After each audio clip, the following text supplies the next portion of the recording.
ನಡೆದಿದೆ ಗೊತ್ತಿಲ್ವ, ಮೊನ್ನೆಯಿಂದ ನಡೆದಿರೋ ಘಟನೆಗಳು 3 ದಿವಸ. As the investigation is underway into the sexual assault case, JDS MLC Suraj Revanna called it a political conspiracy and said that truth will emerge after the investigation. Republic Kannada ಜೊತೆ ಸೂರಜ್ ರೇವಣ್ಣ ಅವರು ಇದ್ದಾರೆ. ನಾನು ಅವ್ರನ್ನ ಮಾತಾಡ್ತಾ ಹೋಗ್ತೀನಿ. ಸರ್, ನಿಮ್ಮ ಮೇಲೆ ಬಂದಿರುವಂಥ ಆರೋಪ ಏನು ಹೇಳ್ತೀರಾ ಸರ್? ನಾನು ಆರೋಪನ ತಿರಸ್ಕಾರ ಮಾಡ್ತೀನಿ, ಬಟ್ ಆದರೆ ನಾನು ಇವತ್ತು ಯಾವುದು ಅಂತ ಹೇಳೋ ಪರಿಸ್ಥಿತಿಲಿ ಇಲ್ಲ. ಯಾಕೆಂದರೆ ಇವತ್ತು ನೀವೆಲ್ಲ ನೋಡ್ತಾ ಇದ್ದೀರಾ, ಇವತ್ತೇನು ಆರೋಪ ಮಾಡಿದ್ದಾರೆ, ಇವತ್ತೇನು ಅಲ್ಲಿ FIR ಕೂಡ ಆಗಿದೆ. ಇವತ್ತು ನಮ್ಮ ಕಾನೂನಿನ ಒಂದು ವ್ಯವಸ್ಥೆ ಮೇಲೆ ನಂಗೆ ನಂಬಿಕೆ ಇದೆ. ನಮ್ಮ ನಾಡಿನ ಕಾನೂನಿಗೆ ನಾನು ತಲೆಬಾಗ್ತೀನಿ, ನಂಗೆ ಗೊತ್ತಿದೆ. ಆದರೆ ನಾನು ಕೇಳೋದಿಷ್ಟೇ, ಇವತ್ತು ಇದೊಂದು ಷಡ್ಯಂತ್ರ ಮಾಡಿದ್ದಾರೆ, ಈ ಷಡ್ಯಂತ್ರಕ್ಕೆ ಅವ್ರ ಕಾಲನೇ ಉತ್ತರ ಕೊಡುತ್ತೆ ಅಂತ ಹೇಳೋದು. JDS MLC Suraj Revanna is accused of unnatural sex with a party worker. Suraj's aide Tilak Kumar accused the victim of threatening Suraj with a sexual assault case and blackmailed him. The allegations of unnatural sex and the conspiracy claims have grabbed the eyeballs, but a new can of worms has opened for the JDS after the sleaze tape scandal.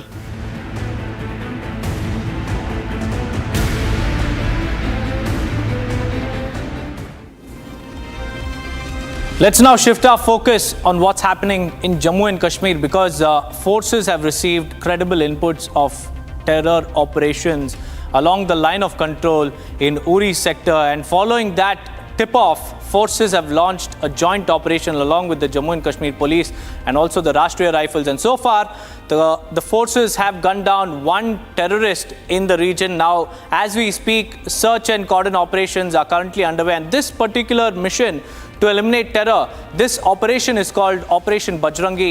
Here's a complete report on that. The crackdown on anti-terror operations continue in the Union Territory of Jammu and Kashmir. It's the day 2 of the combing operations launched by the Indian Army along with joint security forces in Jammu and Kashmir's Uri. In Uri, the security forces have gunned down one Lashkar-e-Toiba terrorist and thwarted the infiltration attempt. The security forces also recovered huge cache of arms and ammunition from the terrorist. According to sources, a group of 5 terrorists attempted to infiltrate from the line of control. For the security agencies in the Jammu and Kashmir's Uri sector, yesterday intelligence-based input was generated by the Indian Army that from the launching pads of Pakistan, some terrorists are planning to create disturbance in the Kashmir Valley. After that, in the Uri's Gohalan area, the cordon and search operation was launched with the security forces, in which one terrorist has been killed so far. In fact, if we'll talk about this operation, it's day 2 and the massive search are going in the area. We had learned from our sources that these terrorists were coming from the Pakistan into Kashmir to create disturbance in the Kashmir Valley, but we have seen how forces are alert from line of control areas to other cities and towns of the Kashmir Valley. But this time, the major tragedy has been averted by the security forces.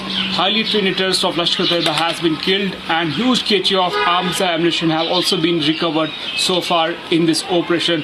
Yesterday night, the operation was suspended due to darkness, but this morning the operation was started again, and this is the big win for the security forces that one terrorist has been eliminated in this operation so far. The massive coordinate search operation is going on. Other nearby villages are also under cordon as of now. And we had learned from the sources that it was a group of the 5 terrorists who were coming from the line of control towards this side, but security forces intercepted them and started firing on them. And AK series weapon and some medicines have been recovered from the killed terrorists, and the massive combing operation is going on right now. Jammu and Kashmir is on high alert since Pakistan's dastardly terror attack in Riyasi killed 9 innocent Hindu pilgrims. Since then, the security forces have been vigilant and leaving no stone unturned to prevent infiltration and eliminate the Pakistani-sponsored terrorists. India is hell-bent on giving it back to Pakistan with an approach of zero tolerance towards Pak-sponsored terrorism.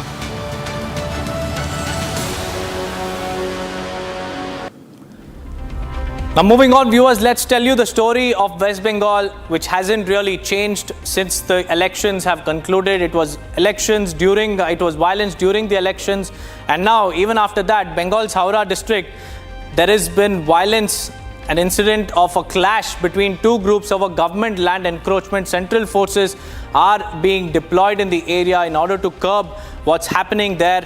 Tensions, continue to mount between two groups over 10 bighas of government land. Wondering what the story is about? Here's the report. Tensions rise in West Bengal's Howrah over the encroachment of the 100 bigha government land. In Howrah's Bankra area, a group of land mafia was working to fill the wetland near the Howrah-Amta railway line, which was stopped by the locals.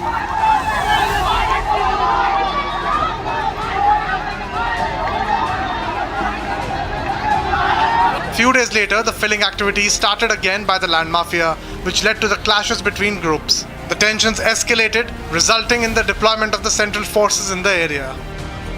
In Howrah-Bankra region, there was tension regarding a wetland that was allegedly being filled by the land mafia in that particular area. Now, the allegation is this particular wetland, which belonged to the government, was being filled illegally by land mafia. The locals protested against the whole process and it was stopped. But however, again the land mafia started filling illegally the wetlands, which provoked the locals to protest against. When the protest started, there was a clash between the people, local people and the men of these land mafia allegedly, and there was tension in that whole area, after which central forces had to be brought in, and apart from central forces, also forces from Domjur police station had to be brought in to bring the situation under control. The locals want the mafia and their men to be arrested as soon as possible so that the wetlands can be saved. The incident comes just days after the ruling TMC's internal clashes surfaced in West Bengal's Birbhum district. The clashes, political violence, and incidents of public order disruption have become the new normal in Mamata Banerjee's West Bengal. The big question is, when will this stop? Or will it ever stop in Bengal?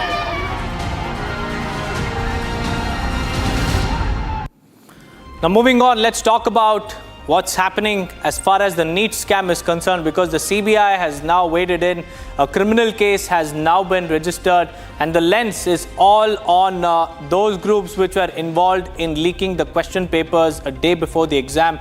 The CBI is now probing Patna as well as Godhra, and even as we speak, there were 1,563 students who were asked to appear for a re-exam because of the kind of grace marks that were given.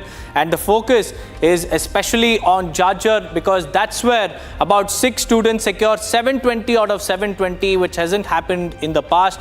And now let's give you a report from there.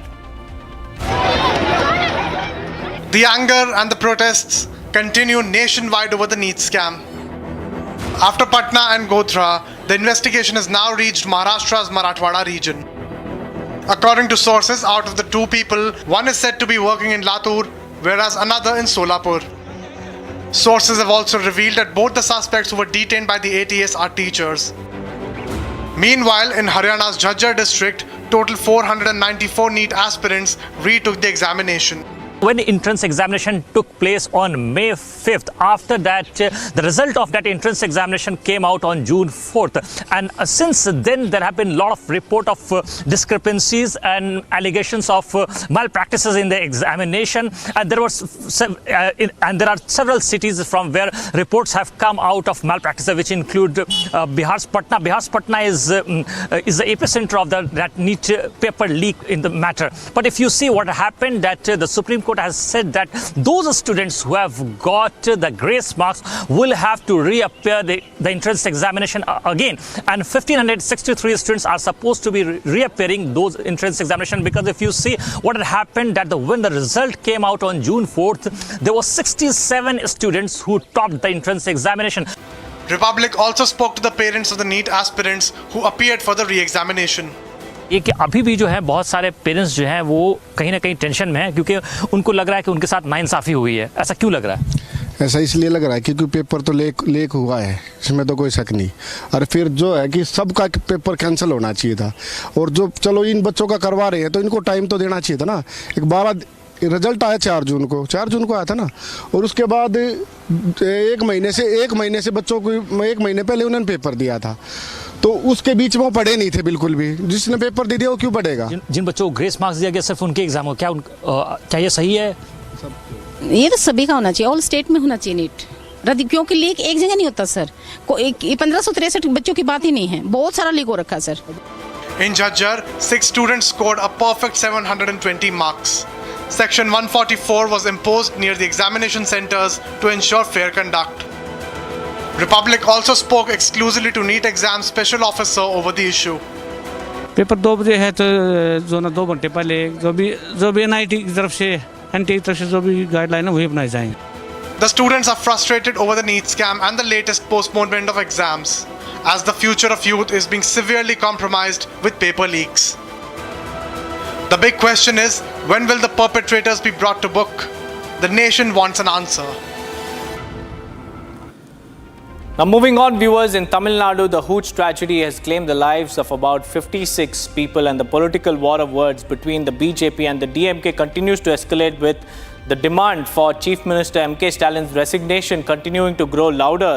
And amidst all of this, we have this Makkal Needi Mayam chief, Kamal Hassan, coming out in the open and making a very insensitive comment, blaming the victims themselves for the Hooch tragedy. He said that the victims shouldn't have consumed so much liquor, and also urged the state government to provide counseling services for the villagers to avoid consuming spurious liquor. Here's a complete story.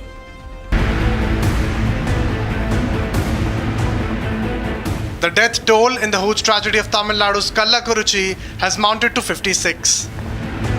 Several others are still receiving treatment.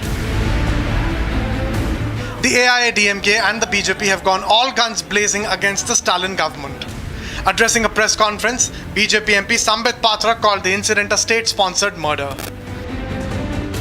यह इतना महत्वपूर्ण विषय है और मुझे आश्चर्य है कि इस विषय पर कांग्रेस पार्टी के मल्लिकार्जुन खड़गे, प्रियंका वाड्रा, राहुल गांधी, सोनिया गांधी, डीएमके और इंडिया अलायंस के तमाम जो लोग हैं, इस पे एक चुप्पी साधे हुए हैं। इस पे their silence is quite striking.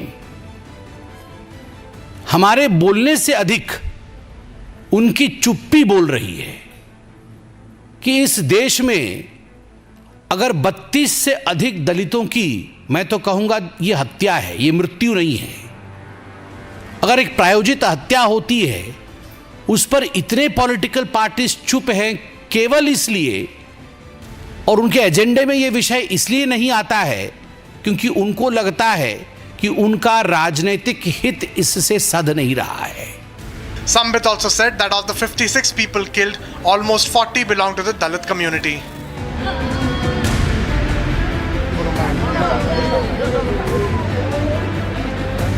The BJP has accused the DMK for being complicit in the Hooch tragedy and demanded a CBI inquiry. Karunapuram गांव जो एक विशेषतः अगर कहा जाए तो शेड्यूल कास्ट बाहुल्य गांव है, दलितों का बाहुल्यता उस ग्राम में अधिक है, और वहां जिस प्रकार से ये हूच ट्रेजेडी हुई है, अवैध शराब से 50 से अधिक, जब मैं ये प्रेस कॉन्फ्रेंस करने आया और फिगर्स चेक कर रहा था तब मृतकों की संख्या 56 थी।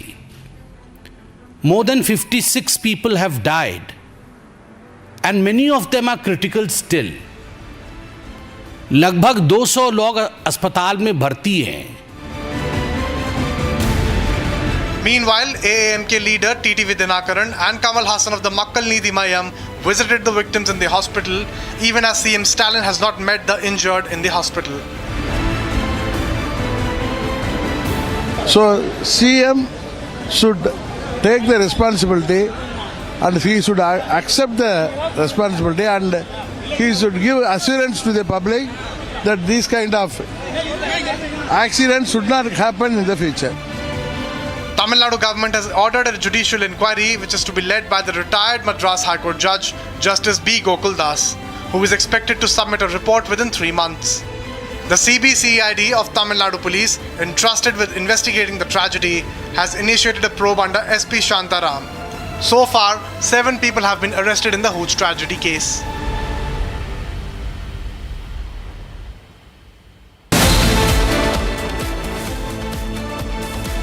That, viewers, it's time for a quick break. Suraj Revanna is now being brought to the CID headquarters. He's just 20 minutes away. The convoy is about to reach the CID headquarters. We'll get you all the live action.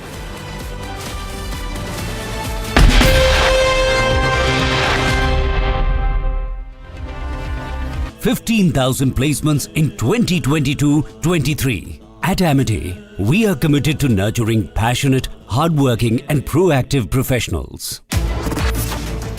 With over 1,12,718 startups igniting innovation, driving digital growth. Over 800 million internet users are bridging distances and strengthening bonds across the globe, making India the third largest digitalized country in the world, accounting for around 46% of the world's real-time digital transactions. To celebrate the makers and shakers behind Digital India and India's phenomenal digital yatra, Republic Business is delighted to bring its inaugural Republic Business Emerging Tech Awards. پرونه واقع خدا سه و چې دا یو ګستاخو د قرآن مجید به حرمتي کړی و د پول سره هغه بیا چې دنه هغه وشو احتجاج به شروع شو هغه نه پس چې دنه هغه بیا خلکو پولیس ته ولګو مقامي مشران په تانه کې ناسو دغه نو بیا چې کله حضور جوړ شو خلک زیات شو احتجاج چې هغه شدت اختیار کو هغه کوم ګستاخ چې و د قرآن مجید ګستاخي چې کړی و هغه به د خلکو په زبردستۍ باندې تانه نیوسته دی وجلې دی او په دې پول کې چې هغه سیزلې دی او خلک چې هغه د نشوي سره چې انتشاري خلک پکې چې هغه تانه سره د صورتحال کړي تاسو وړاندې.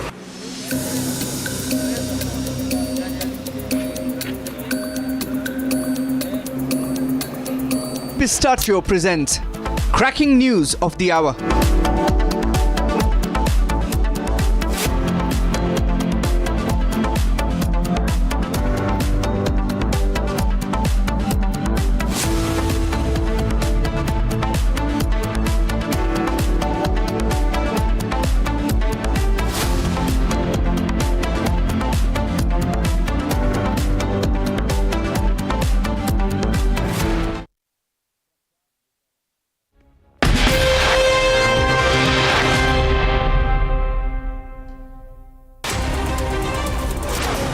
Finance Minister Nirmala Sitharaman has condemned the lack of discourse on the Tamil Nadu Hooch tragedy, describing it as a dictatorship by those in power. She questioned whether the authorities felt any remorse for the deaths caused, noting that most victims were Dalits and SC/ST community members. Sitharaman also criticized Rahul Gandhi's silence on the tragedy, demanding accountability from the Congress and its alliance parties. She also pointed out at the unusual silence of the Grand Old Party spokesperson, who are typically vocal on various issues.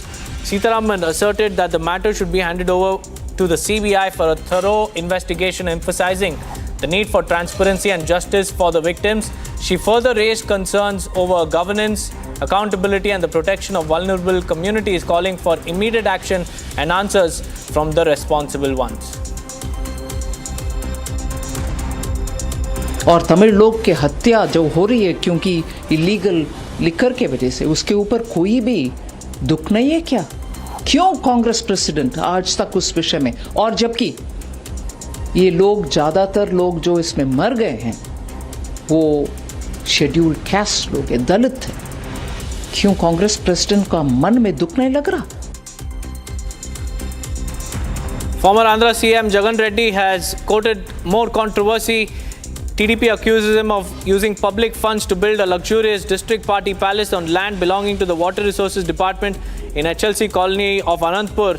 And this 1.5-acre plot valued at 45 crore rupees was allegedly seized by Reddy at the age of 33. The palace's construction has drawn significant attention due to its lack of official permissions from the Water Resources Department.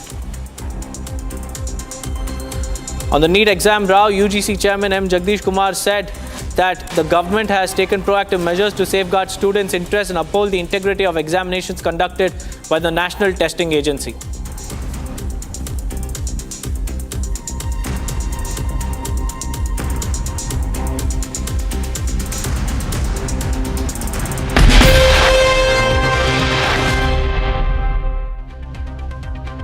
15,000 placements in 2022-23. At Amity, we are committed to nurturing passionate, hardworking and proactive professionals.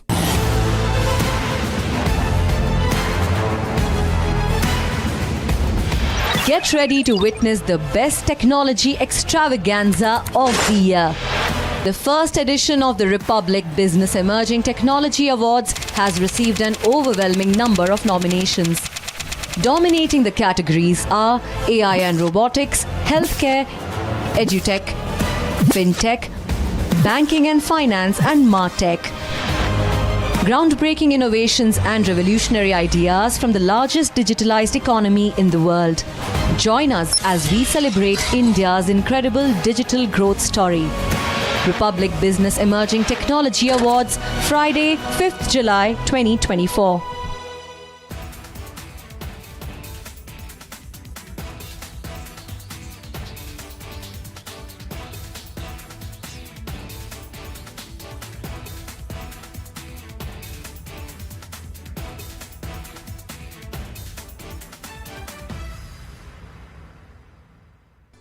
Ni me llamaba la atención esto del yoga, pero realmente me cambió la vida. Dejé el alcohol, me volví vegetariana, casi que no salgo de fiesta. Fue como un vuelco bastante diferente a lo que venía viviendo en la vida.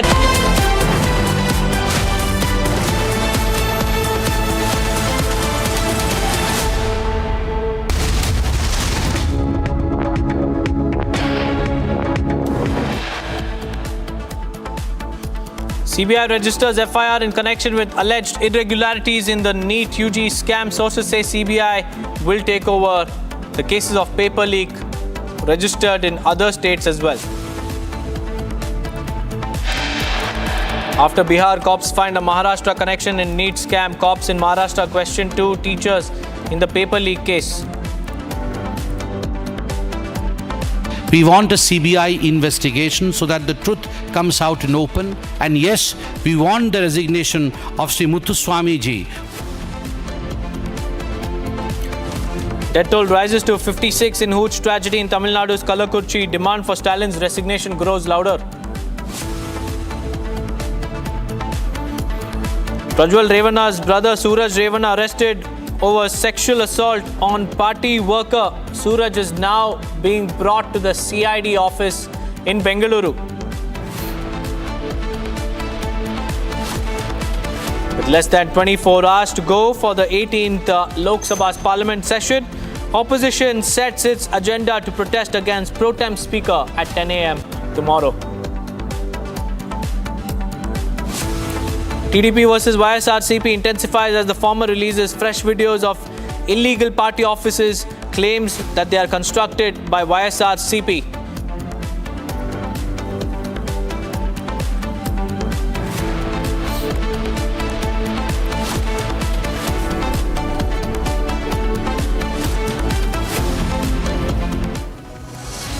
Well, viewers, it's 6:30 p.m. and you're watching Republic TV. I'm Deepak Suresh Kumar. Lots happening in Karnataka because Suraj Revanna, another member of the Revanna family who is now accused in the sexual assault case, is being brought to Bengaluru CID headquarters. Republic TV is trailing that. Republic's convoy is now trailing Suraj Revanna. They have reached somewhere near Gorgunte Palya, which is on the outskirts of Bengaluru, and in another 30 to 40 minutes, they will be making their way inside the CID headquarters. That's the latest, viewers. These are the visuals live of Republic TV following the convoy of Suraj Revanna. Suraj Revanna is the brother of Prajwal Revanna. He is also now entangled in a sexual assault case. A party worker has filed a complaint, and based on the complaint filed, the case was handed over to the CID, and now the CID has taken Suraj Revanna into custody. The man you see sitting in the middle inside that Scorpio car is Suraj Revanna. He is being taken to the CID headquarters as we speak. We have Prajwal joining us live. Prajwal, you're following the convoy of Suraj Revanna. What's the latest update? Where has Suraj Revanna's convoy reached and how far before he is taken to the CID HQ? At this point of time, we have come at over 1 kilometers and we been tracking Suraj Revanna for the past 140 kilometers as well, and right now we are somewhere between Jalali and Pina as well, and shortly we will be reaching Gorakhpur too. Bhagat, let's just show the viewers the visuals as well. You can clearly go ahead and see these visuals, Deepak, right there on our screens, which we have been continuously tracking for over the past 2 to 2.5 hours, and Republic Media Network is the only channel to be tracking Prajwal Revanna all the way from Hassan till Bengaluru as well, and we expect that within the next 30 to 35 headquarters. Now we are getting news from our sources stating that there might be yet another possibility where Suraj Revanna might be directly taken towards the magistrate in Koramangala, because his medical test was already finished and the documents and the verification process has already been fast-tracked by the CID officials, and in all likelihood the CID officials will directly be coming towards the magistrate as well, so that they can fast-track this, because initially it was learnt that he would be produced at 5:30, but it has already been hour past 5:30, but we are yet to, we are in fact yet to go ahead and see that, because for some unknown and strange reasons, we have seen that they have been quite slow as well, and we know for a fact, that Suraj Revanna will shortly be taken in as well, and we are also now getting in information that at Gorakhpur there will be additional police and security which will be deployed and which will be brought in too. So we will need to wait in at this point of time as to how we go about with this, and not only that, there is also a twist to this particular case as well. We are seeing that there has been a U-turn by one of the complainants. Remember that there was a person called as Shiv Kumar who had gone ahead and filed an FIR, against the victim here, but now he has also been molested by Suraj Revanna. So this is the big breaking at this point of time, that there has been a U-turn in this particular case by Suraj Revanna's close aide, stating that he too is a victim at the hands of Suraj Revanna and has also been assaulted too. Now we are entering the central part of the city, Deepak. So these are the visuals. We are entering the central part of the city near Gorakhpur. So this is where all the action will begin from now. Shortly, another 20 to 25 minutes is the countdown for Suraj Revanna either to be going to the CID or either to be taken in front of the magistrate, and it will be known in the next 10 minutes, even as we stay live with these pictures, and back to you in the studios. Well, that's a huge development, Prajwal. A person who filed a complaint against the victim has now turned into a victim himself, because he has filed a complaint saying that he too was allegedly molested by Suraj Revanna. So as far as the complaints and the IPC sections are concerned, Prajwal, what are the charges that could be pressed against Suraj Revanna in this case, and how many days of custody will the probe team seek from the magistrate?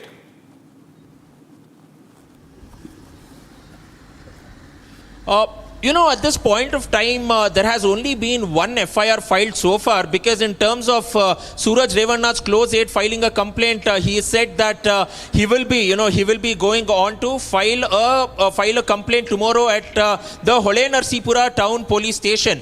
But all said and done now, in this particular case where Suraj Revanna has been arrested for, he's been booked under IPC section 377, which is unnatural sex, which is also a non-bailable case. He's also been booked under IPC section 342 for threat, 506 for death threat, and also IPC section 34 for conspiracy. So this is the charges that has been put against Prajwal Revanna. Now he's been booked under these charges as well.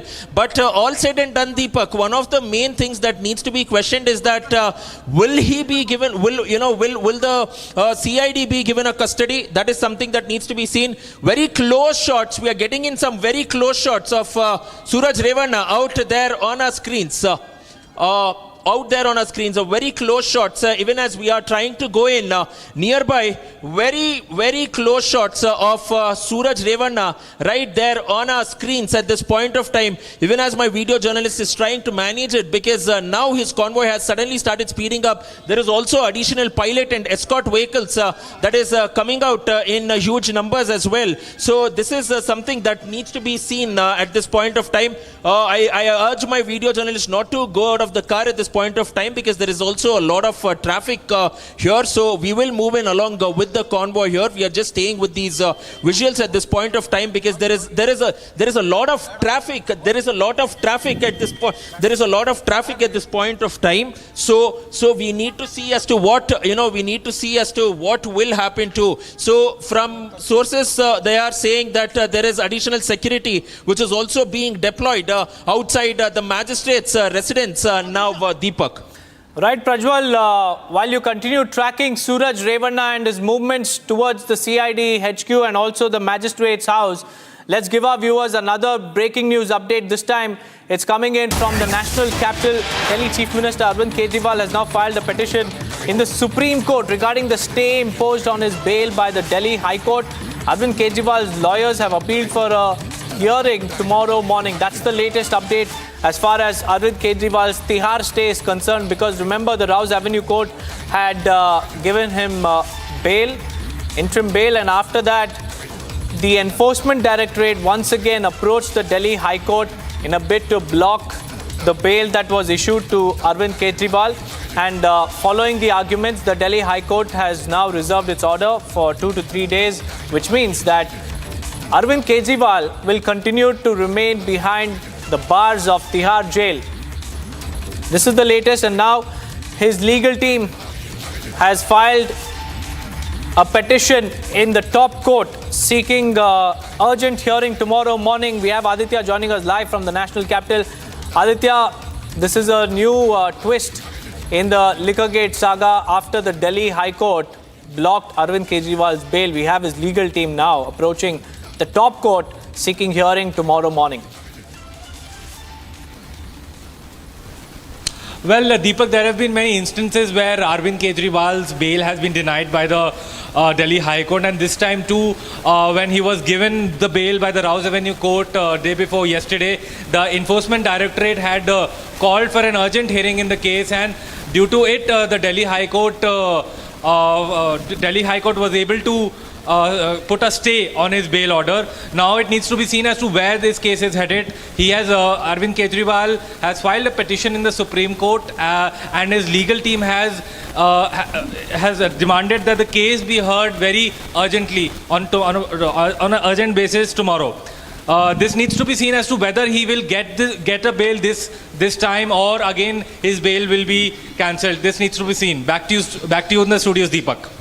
Right, Aditya, many thanks for joining us with all those details. Well, that's the latest, viewers. Tomorrow, the legal team has filed a petition today seeking for a hearing tomorrow morning as far as the stay on his bail is concerned from the Delhi High Court. Let's now move on from our update and get you what's happening in Jammu and Kashmir, because the DG of Jammu and Kashmir Police has now decided to invoke the enemy agents ordinance on supporters of terrorists in Jammu and Kashmir. The DGP has said that supporters of Pakistani terrorists will be booked under the stringent law, more stringent than the UAPA. Enemy agents ordinance will be slapped against the supporters of terrorists in Jammu and Kashmir. That's the latest statement, a warning for all those who are now facilitating infiltration, facilitating terror attacks, and facilitating all the logistical support for the terrorists who are enemies of the state. So J&K police has decided to invoke the enemy agents ordinance. Let's listen in to that reaction. Kathua वाली जो incident है, इसमें गिरफ्तारियां हुई हैं। Last जो मुझे याद है 6 के तक हुआ है, पर इस केस जो है अभी SIA को सौंप दिया गया है, और रियासी वाली जो अटैक है वो NIA को दे दी गई है। पर जैसे आपको ऑलरेडी पता है कि उसमें एक जो अहम उसमें जो कॉन्स्पिरेटर था वो अरेस्ट है और उसकी इंसाफ पर, उसकी डिस्क्लोजर्स पर, उसकी इंटरोगेशन के बाद जो बाकी फॉलोअप एक्शन है वो कुछ हद तक अभी एक कॉन्फिडेंशियलिटी के दायरे में हैं और इन्वेस्टिगेशन में जब NIA इसको ले चुकी है तो उस पर उस इन्वेस्टिगेशन की प्रोसीडिंग्स के बारे में पब्लिक डोमेन में बात करना शायद ठीक नहीं रहेगा। अगर आप ये सवाल करते हैं कि इन्वेस्टिगेशन में एक SIA को जा चुका है, एक NIA को जा चुका है और हम एक्टिवली कंसिडर कर रहे हैं कि इस तरीके की जो टेरर अटैक्स हैं तो वो ज़्यादातर प्रोफेशनल एजेंसीज को जाए ताकि वो सस्टेन्ड तरीके से इसको आगे इन्वेस्टिगेशन करें। इनकी कॉन्स्पिरेसी, इनकी जो लोग इसमें मुलव्वस हैं, जिन लोगों ने फैसिलिटेट करा है, जिन लोगों ने इसको एड और अबेट करा है, उसके सिलसिले में इन्वेस्टिगेशन में जो लोग आएंगे उसको करने के लिए एक प्रोफेशनल तरीके से एजेंसीज को दी गई। जी, क्योंकि ये फाइटर्स तो इस तरीके से कोई इन्वेस्टिगेशन के दायरे में तो आने वाले नहीं हैं। ये तो विजय साहब जैसे कहते काइनेटिक एक्शन में इनको गोली मार के इनको ढेर करना है। इनको जो सपोर्ट की बात चल रही है उसकी अगर आप पूछ रहे हैं कि इन्वेस्टिगेशन के दायरे में, मैं किसी जगह पे कहा कि they will be treated as enemy agent और हमारे एनिमी एजेंट एक्ट में सज़ा जो है वो मिनिमम है लाइफ इम्प्रिजनमेंट और death. There is no other of punishment. उसमें लिखा है terrorist associate of a terrorist and acting as an agent of the enemy who are coming from outside, who have no locus standi here. वो आके जब हमको मारने के लिए, हमारे निहत्थे लोगों को मारने के लिए, बिल्कुल बेकसूर लोगों को मारने के लिए आ जाते हैं और उनको जो साथ देता है उनको एनिमी एजेंट के तहत आई एम श्योर हमारे जो इन्वेस्टिगेटिंग एजेंसीज लिए हैं उसको उसके दायरे में लाएंगे इनको। Well, Gursimran is live with us. Gursimran, this is a huge warning for all those who are aiding terrorists into not only infiltrating but also providing them logistical support and providing them all the help that they need to carry out terror attacks, because the J&K DG claims that this is more stringent than the UAPA. See, this is a big statement that is coming from none other than the head of the Jammu and Kashmir Police, that now it will no more be the Unlawful Activities Prevention Act but a more stringent act, that is the Enemy Agent Ordinance 2005, that will be invoked on the supporters of the Pakistani terrorists. This means that the rigorous punishment that they will be given will be either be death sentence or the lifetime punishment. So those who are supporting the Pakistani terrorists will have to rot in jail for their entire lifetime or have to face the death penalty. That is what a clear message has been sent by the Director General of Jammu and Kashmir Police. He has gone on record to say that we are now thinking on this, that it will be invoked on the supporters of the Pakistani terrorists, and this is going to have a long-term impact, because earlier what used to happen that under the UAPA during the court trials there are many cases where these accused of helping the terrorist sympathizers, they get the bail and then they are free. There have been many instances where they have re-involved themselves in helping the terrorists and their terror crimes. So, but now this is very clear from the top brass of the Jammu and Kashmir Police that it will be the Enemy Agent Act, that those who will help the Pakistani terrorists will be treated as the agent of the Pakistan, will be treated as the enemy's agent, and they will be dealt in such a manner that they will land up in jail for lifetime or will be punished with the death sentence. This decision has come in a wake of recent terror attacks where we have seen multiple locals have been arrested by the Jammu and Kashmir Police for helping the Pakistani terrorists that are carrying out back-to-back terror attacks in the region. Deepak. Right, Gursimran, many thanks for joining us with all those details. Well, that's the latest, viewers. Enemies Agents Ordinance will be slapped against those who are found to be involved in aiding and facilitating logistics or even helping the terrorists get inside the borders of our nation and carry out terror attacks. With that, let's shift our focus on what's happened in Champaran, because another under-construction bridge collapsed this time, and it is a third in a week. But fortunately, no casualties were reported in the incident. Remember, viewers, this incident was reported in the Gorakhpur block in Motihari. The 16-meter long bridge was being built over a canal by the state's Rural Works Department to connect the Amwa village to other areas of the block, and it was also being built at a cost of 1.5 crore rupees. And the state has been witness to several mishaps involving bridges, large and small, constructed over rivers and even other water bodies. And though such incidents have not resulted in any casualties, the questions are now being raised on the quality of the Public Works Department, because the substandard quality of the materials used in this construction has resulted in the collapse, which has threatened the lives of not just those who are traversing through that particular region, but also those involved in the construction as well.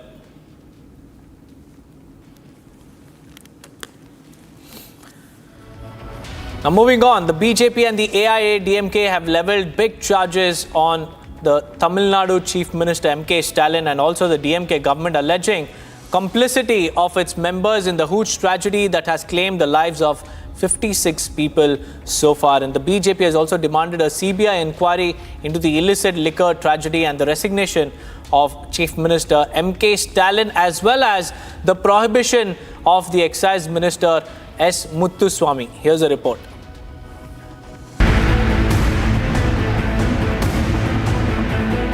The death toll in the huge tragedy of Tamil Nadu's Kallakuruchi has mounted to 56. Several others are still receiving treatment. The AIADMK and the BJP have gone all guns blazing against the Stalin government. Addressing a press conference, BJP MP Sambit Patra called the incident a state-sponsored murder. यह इतना महत्वपूर्ण विषय है और मुझे आश्चर्य है कि इस विषय पर कांग्रेस पार्टी के मल्लिकार्जुन खड़गे, प्रियंका वाड्रा, राहुल गांधी, सोनिया गांधी, डीएमके और इंडिया अलायंस के तमाम जो लोग हैं, इस पे एक चुप्पी साधे हुए हैं. इस पे their silence is quite striking.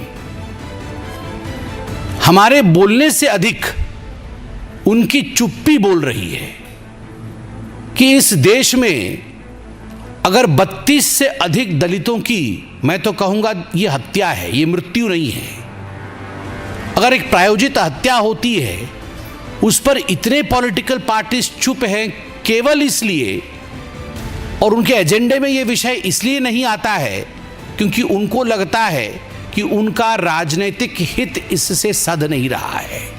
Sambit also said that of the 56 people killed, almost 40 belong to the Dalit community.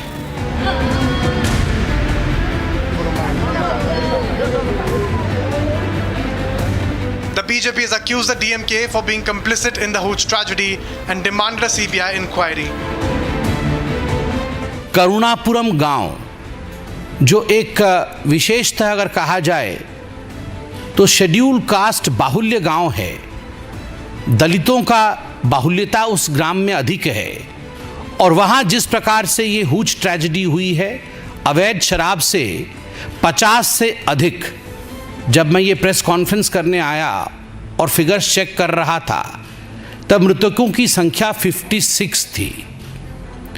More than 56 people have died and many of them are critical still. लगभग 200 लोग अस्पताल में भर्ती हैं. Meanwhile, AAMK leader T.T. Vidyanakaran and Kamal Hassan of the Makkal Needhi Mayam visited the victims in the hospital, even as CM Stalin has not met the injured in the hospital. So CM should take the responsibility and he should accept the responsibility and he should give assurance to the public that these kind of accidents should not happen in the future. Tamil Nadu government has ordered a judicial inquiry which is to be led by the retired Madras High Court Judge Justice B. Gokul Das, who is expected to submit a report within 3 months. The CBCID of Tamil Nadu Police, entrusted with investigating the tragedy, has initiated a probe under SP Shantaram. So far, 7 people have been arrested in the huge tragedy case.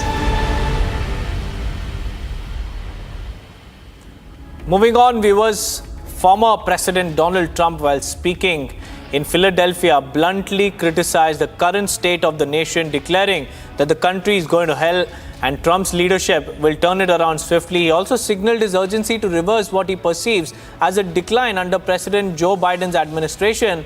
And Trump's speech, in fact, resonated with his supporters that showed his ongoing commitment to addressing what he sees as pressing issues facing the country. Hello, Pennsylvania. It's good to be with you. I'm thrilled to be back in the birthplace of American freedom with thousands and thousands of proud, hardworking American patriots, which is what you are. With your help, 5 months from now, we're going to evict crooked Joe Biden from the White House. And we are going to make America great again.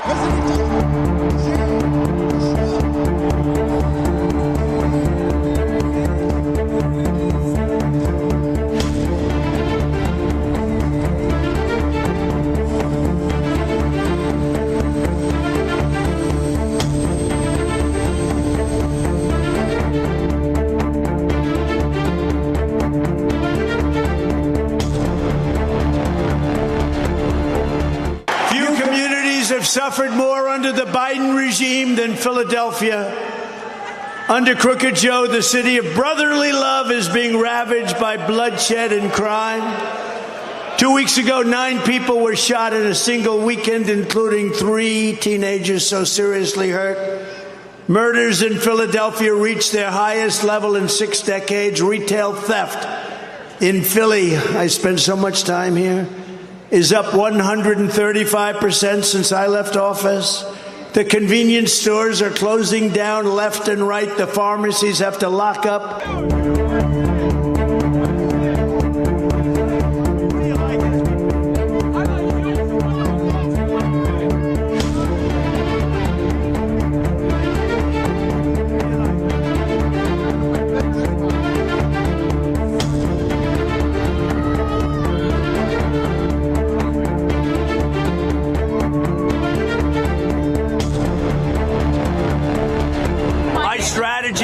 Simple.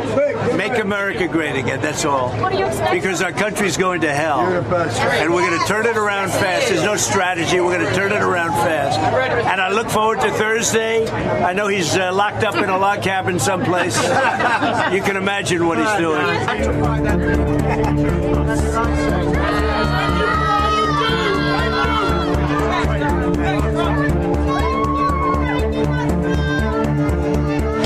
Joe Biden's open border has also been a disaster for our great African American and Hispanic American population.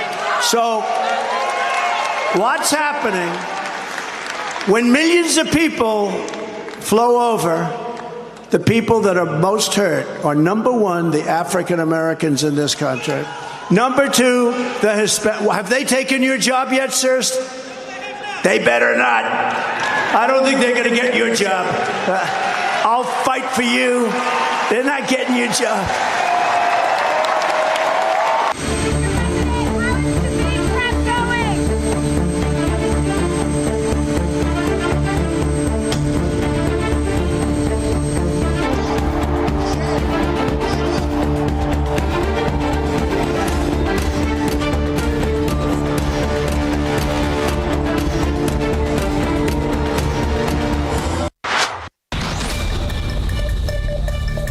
Meanwhile, for some other stories from across the world, Israeli Defense Minister Yoav Gallant leaves for the United States to meet with US officials early Sunday. He said Israel is prepared for any action that may be required also in Gaza, in Lebanon, and in additional places. He said that they will discuss the last stage of the war when Israel transitions military operations to Phase C in the heart of Gaza. Abdullah bin Tawq Al-Marri, Minister of Economy and Chairman of the Emirates Tourism Council, led the UAE delegation at the BRICS Tourism Ministers meeting in Moscow. The meeting was chaired by Russian Federation, which holds the BRICS 2024 chairmanship under the theme Strengthening Multilateralism for Just Global Development and Security. President Sheikh Mohammed bin Zayed Al Nahyan has sent a message of congratulations to Grand Duke Henry of Luxembourg on the occasion of his country's National Day. Sheikh Mohammed bin Rashid Al Maktoum, Vice President Prime Minister and ruler of Dubai, and Sheikh Mansour bin Zayed Al Nahyan, Vice President, Deputy Prime Minister and Chairman of Presidential Court, sent similar messages to the Grand Duke.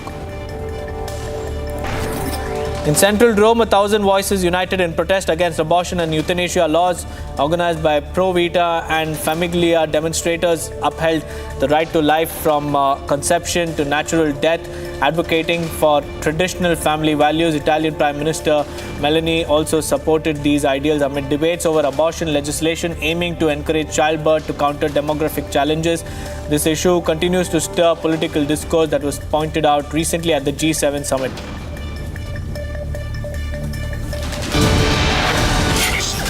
It's time for a quick break, but on the other side, we'll tell you all the exclusive details of CBI's FIR in the NEET scam.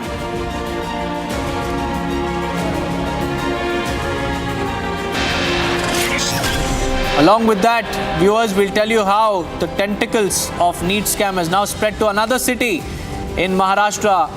2 teachers are now being questioned in the paper leak case. Stay tuned for all the live and exclusive updates after a quick break.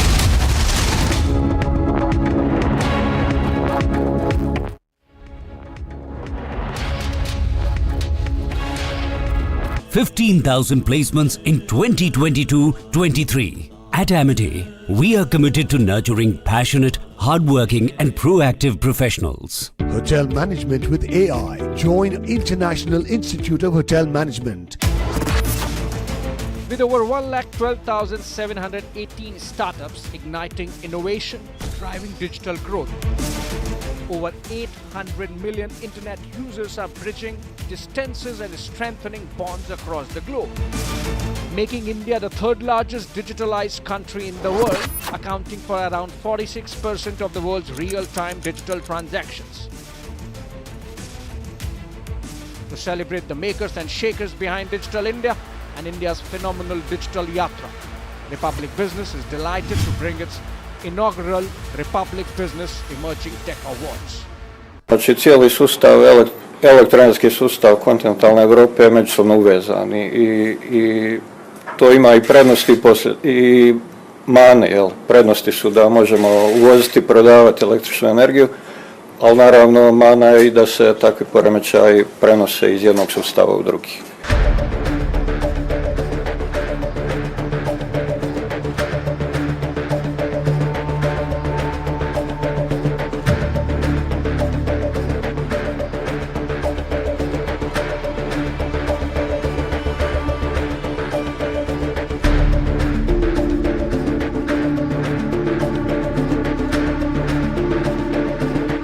Pistachio presents cracking news of the hour.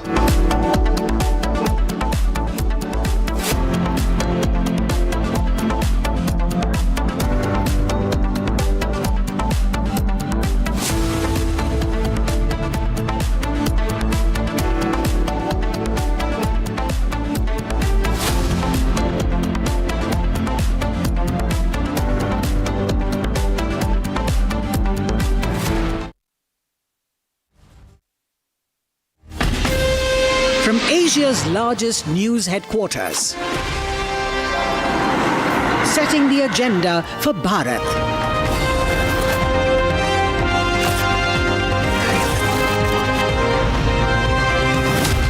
You're watching Republic.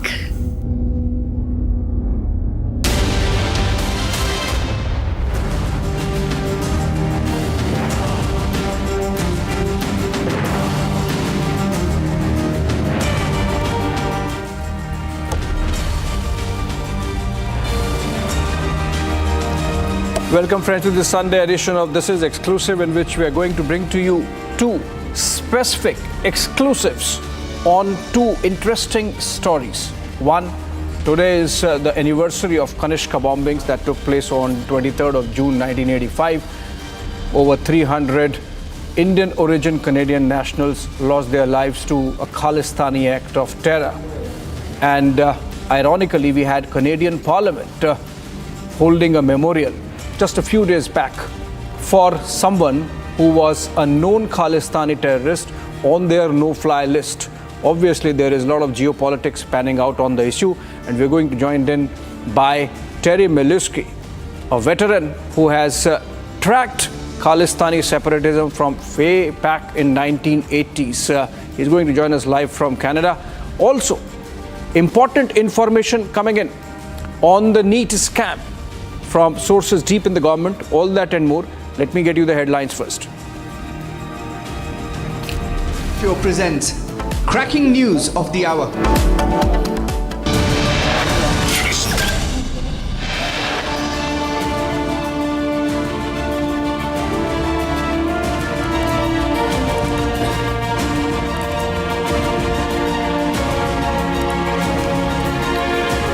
After Patna, Godhra, Ranchi and Devgar, focus now on Maharashtra's Latur and Solapur in the NEET scam. CBI registers FIR in connection with the alleged irregularities in the NEET undergraduate scam. Sources say the agency likely to take over the cases of paper leak registered in other states. Delhi CM Arvind Kejriwal files petition in the Supreme Court regarding the stay imposed on his bail. Suraj Revanna's case transferred to CID. The JDS MLC was arrested after an FIR was registered against him over sexual assault.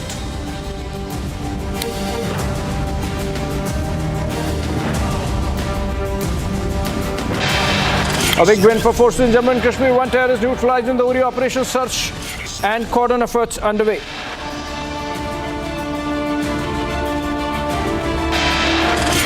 India pays homage to the victims of the biggest aviation tragedy. Says will not tolerate terrorism. Others should also not.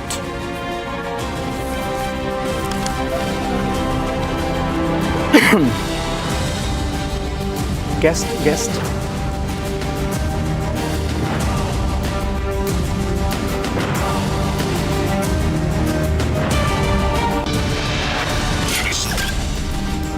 All right, it's been 39 years to the day of the Kanishka bombings, in which 329 lives, most of them Indian origin but Canadian nationals, they lost their lives when the Montreal-New Delhi Air India Flight 182, also called Kanishka, was bombed while landing or making its approach towards London. It blew up at 31,000 feet in the skies, and not all bodies were also recovered. It was a case of Khalistani terrorists carrying out that bombing. There was a parallel bombing that took place at the Narita International Airport in Japan, but thankfully that bomb did not reach its destination flight, and so the loss of lives was limited. That was a huge act of international terrorism, but since then we have seen a lot of indulgence with the same Khalistani separatist sentiment happening in Canada by the establishment there. We'll try to understand through a conversation with Terry Miluski, a veteran journalist who has written a book not just on the Khalistani bombing, the terrorist bombing, but also the manner in which the Khalistani separatism and the terror movement has taken roots on Canadian soil. And before I go to Terry, let's look at what has exactly happened over the last few days on this issue, including External Affairs Minister Dr. S. Jaishankar today, very politely reminding the Canadians there should be no indulgence with terror.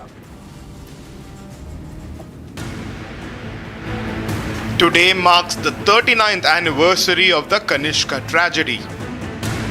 On the 23rd of June 1985, Air India Flight 182 bombarded. The flight was named Kanishka. The Air India flight was blown up by a bomb mid-air while en route from Montreal to London. The tragedy occurred 45 minutes before the aircraft was scheduled to land at London's Heathrow Airport. A bomb which was concealed in a suitcase exploded above the Atlantic Ocean in the Irish airspace. All those present inside the flight, passengers and crew members, died in the terrible attack. Most of them were Canadians of Indian descent. This is one of the deadliest terrorist attacks in the history of civil aviation. An extensive investigation was launched by the Royal Canadian Mounted Police. It has been described as one of the longest and most complex domestic terrorism probes in Canada's history. Even today, the investigations remain active and ongoing. Leader of the Babar Khalsa Talwinder Singh Parmar and Inderjit Singh Rayat were arrested. Parmat was later released due to lack of evidence, while Rayat pleaded guilty in the case. Taking to social media platform X, External Affairs Minister Dr. S. Jaishankar paid tribute to the victims. He said that the Kanishka tragedy is a reminder why terrorism should never be tolerated. While India is clear on its anti-terrorism stance, Canada continues to honor Khalistani leader Hardeep Singh Nijjar. This week was a very sad and a very solemn anniversary, the 1-year anniversary of the murder. And I was in the House of Commons. I think all three of us were. And it was important to have a moment of silence to recognize this was the murder of a Canadian in Canada on Canadian soil, and that is entirely unacceptable. So I want to start with that. Second of all, I do want to say I was very proud of the Prime Minister and of the strong position he took after the murder. And the Prime Minister made absolutely correctly very clear that for the Government of Canada, for our government, all Canadians are the same.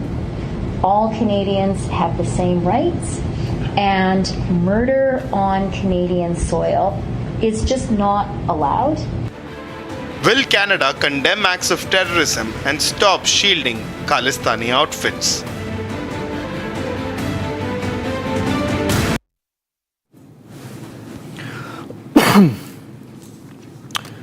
All right, welcome back, friends. And Terry Milewski joins us for the benefit of viewers. Let me tell you that he's a veteran who has been in the profession for 4 decades and more. In fact, he interviewed Prime Minister Indira Gandhi way back in 1976. He's someone who has covered the Kanishka bombing from the ground, in the sense that he has, for investigating the terror linkages, traveled from Canada to London, to Ireland, and of course, many parts of India. And then, of course, he has also covered the 26/11 Mumbai terror attacks, India's own 9/11. So he's someone who has seen terror up close and profiled it. In fact, writing a book on the Kanishka bombing and the aftermath called Blood for Blood. And of course, many of you would obviously be familiar with Terry. Whenever we discuss Kanishka, Canada, he's there with us. Very good morning to you there, Terry, and good evening from here. And let's begin by understanding what's really happened over the last 1 week, which has made us have this conversation today. And which is, Terry, that we had those very discomforting pictures coming in from Canada's House of Commons, the Parliament there, where we had the leadership standing in silence and paying homage to Hardeep Singh Nijjar.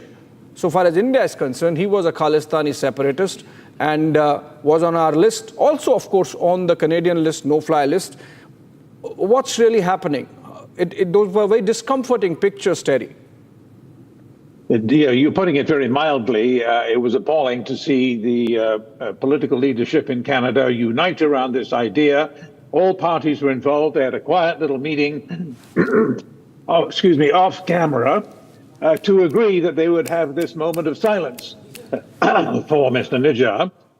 And there was no public debate about it. Nobody was, you can't sort of find a television clip of any of these politicians saying anything good about Mr. Nijjar, but they snuck it through almost at dead of night, had this moment of silence, and of course everyone was appalled because there are bigger things to be concerned about and this was sort of a national disgrace, really, which Indians were bound to notice, and particularly when relations are already at a low ebb, to put it mildly, between India and Canada, and this would only make things worse. And of course, it did make things worse. There are a couple of aspects to this, though. That's not the only embarrassing thing to happen in Canada lately. In the past week, just yesterday, for example, the head of the Voice of Sikhs for Justice, which is running a referendum campaign, as you know, on Sikh independence, Gopatwant Singh Pannoon tweeted a most objectionable,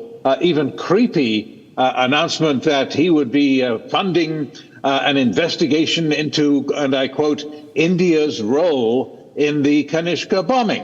Now, as you know, India had no role in the Kanishka bombing, and the authorship of that bombing, Talvinder Parmar, you've already mentioned. This is proven in court multiple times. This is hard evidence. This is not speculation. We know what the evidence is, and it convinced 3 separate criminal trials and the judicial inquiry that Parmar was the mastermind of that bombing. Nevertheless, Mr. Pannoon of Sikhs for Justice is saying that they are now allegedly leading the way in sympathy for the victims of the bombing. They are going to find out the real villains, who, of course, he says are the Indian government. They did the bombing. It's absurd. Canada continues to disgrace itself on this file by letting these things happen. It's just intolerable. Terry, but you know, it goes beyond just being absurd. There has to be some rule of law, right? And there's a lot of pontification on that. You said 3 criminal trials and the jury finding Talvinder Singh Parmar responsible. And yet, if Pannu is able to use the pictures of Parmar and talk about a referendum using those posters, and the fact that Pannu is a Canadian citizen, shouldn't the law be kicking in? Shouldn't the agencies be taking note of it? After all, those who were killed in Kanishka bombings were Canadian citizens. Indeed, you're right about that, but I differ with you on this one point, that that it's enough that India should disapprove, that we should somehow ban people saying, uttering political speech, expressing a political opinion. Mr. Pannoon, in Canadian law, is free to make a fool of himself and to say these outrageous things as long as he's not committing any act of violence. Although you could argue that he's encouraging and endorsing acts of violence, I would endorse that argument. Nevertheless, it's not a slam dunk case in Canadian law. The problem is that the rest of us also have freedom of speech, but we don't use it. Canadian politicians don't use their freedom of speech to say, I'm not coming to your Vaisakhi parade if you're going to display pictures glorifying the Air India bomber, the worst mass murderer in Canadian history, Talvinder Singh Parmar, which they do routinely. They put a giant life-size picture of him up on the outside of an important Gurdwara in Surrey, British Columbia. He's regarded as a hero. And we let them get away with it. We don't say anything about it. It's easier to say, ban them, lock them up, throw them in jail. No, that's not necessarily the answer. The answer to me is for politicians to show some spine for once and say, no, we're not going to put up with this. We're not coming to your parades. We're not going to try to pander for your votes come election time. No, Terry, but it seems something has happened. You know, earlier we had, when the Niger episode came out, for example, your leader of opposition, Pierre Poilievre, he took a little nuanced position. So he was not sort of buying the government's point, lock, stock and barrel. But then on the day that moment of silence was observed in Parliament, I believe he was there in the House. So it seems something has happened. You think some nudge has come from the United States and hence it's more like a geopolitical game? Because I don't remember last time when for a terrorist the Canadian Parliament held a moment of silence before this. I wish that I could say that Canadian politicians were astute enough to be playing some deep, dark geopolitical game, as you put it. No, they don't know what they're talking about. They are incurious. and they are ignorant about the history of the Khalistan movement. They don't realize what really happened in 1984-85. The deputy leader of the Conservative Party, which you rightly mentioned, because although the focus is on Mr. Trudeau, of course, because he's in power now, the other parties are just as much to blame if they get a crack at a time in power. The deputy leader of the Conservative Party, Tim Uppal, a Sikh member of Parliament and an important one, put out a statement a week or so ago saying, we've got to have 1984 deemed a genocide, and the Indian army was out to destroy, wipe out the Sikh community at the time of the invasion of the Golden Temple in June of 1984. I mean, historically ignorant, absolute rubbish, and it's simply pure Khalistani propaganda. And he, like so many other Canadian politicians, has simply swallowed this propaganda, and they repeat it ad infinitum. And nobody calls them out on it. They get away with it because, well, your party can't criticize me for doing it because you do it too. And so does his. And so does hers. They all do it. So can we say, Terry, that the leadership in Canada, and unfortunately it seems in a bipartisan manner, is willing to sacrifice the India-Canada relationship for their narrow political objective of winning the next election?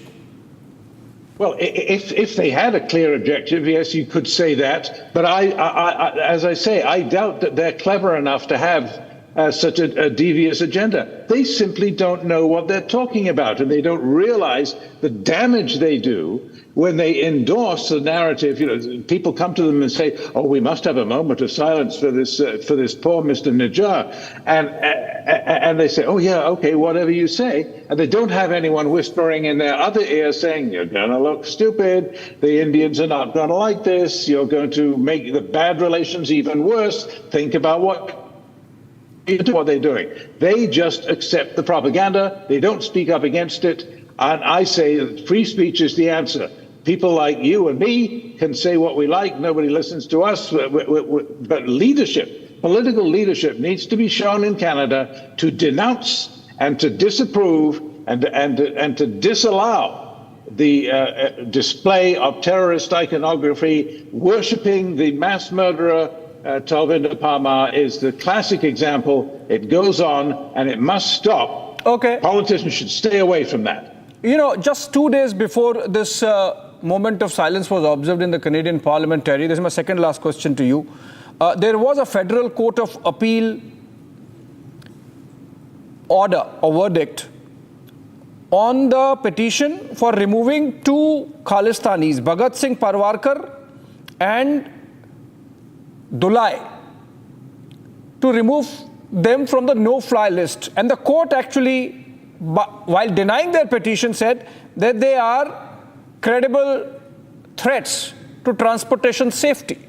I believe the court did not use the word terror, but the court was clear that there are reasonable grounds to suspect that they will threaten transportation security or travel by air or commit terrorism offense. In fact, the word terror was used. And this is the same no-fly list on which Hardeep Singh Nijjar was also there. So it's not as simple as that. There is a clear case of double standards, and there is a clear case of double speak, and there seems to be a clear case of thought going into it. Yes, and you're right about that. And these individuals have the right of appeal against being put on the no-fly list, and apparently they've failed. And so it's not as though Canada is officially doing absolutely nothing. It's not as though Canada has a well-thought-out, considered policy to encourage, support, and maintain a Khalistani movement in Canada. They just let it happen by indifference, which is just as much of a sin, in my view. Okay, but it does not really take us anywhere. My last question to you, Terry, before I let you go. Any clarity on the 4 arrests that have been made till now in the Hardeep Singh Nijjar case? I believe there were some arrests made, 4 of them about a month back. Have you heard anything after that from the Canadian police there investigating this case? Well, there will be eventually trials. The dates have not been set. But these will be revealing trials, because what we want to know is not who pulled the trigger. We want to know who paid them. That's the key question. Who paid these goons? We know that in the United States, the Americans have dug up hard evidence. They penetrated the plot and they showed that somebody with something to do with the Indian government did indeed hire an intermediary who hired a hitman to go after Mr. Panoon. In Canada, we haven't got quite that far with the murder of Mr. Nijjar, but we're getting there. The RCMP is indefatigable. They've committed serious resources to this file, and I believe that they will eventually find out who paid these young goons who went after Mr. Nijjar. They have only solved, let me say, half the case. They found who pulled the trigger, not who paid the money. Right, so it's still sort of in a limbo. And also remember, the RCMP, by the way, has still not officially closed the Kanishka bombing investigation, I believe.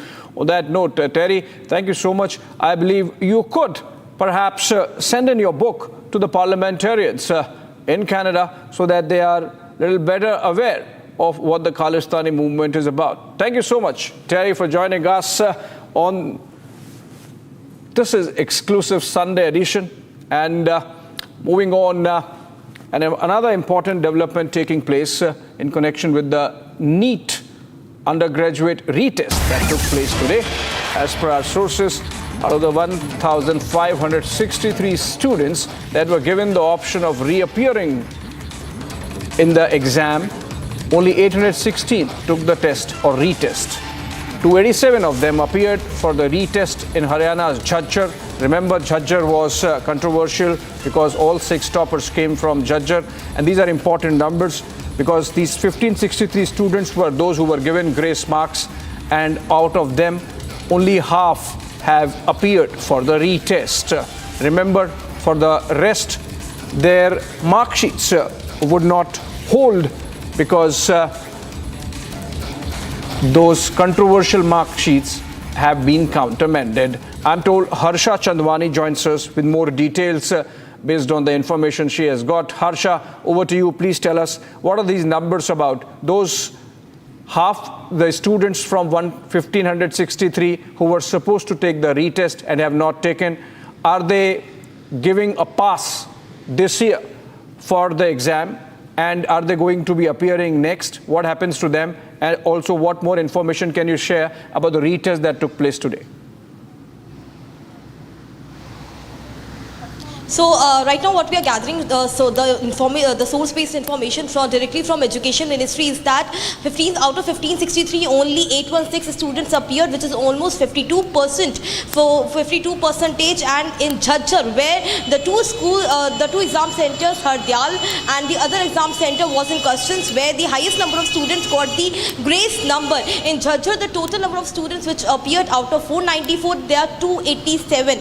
And the Education Ministry clearly states us that now the students who have not appeared, no more grace will be given to them, and also no more re-exams will be conducted for the students who have not appeared today. This was the last chance, and today the exams were conducted fairly.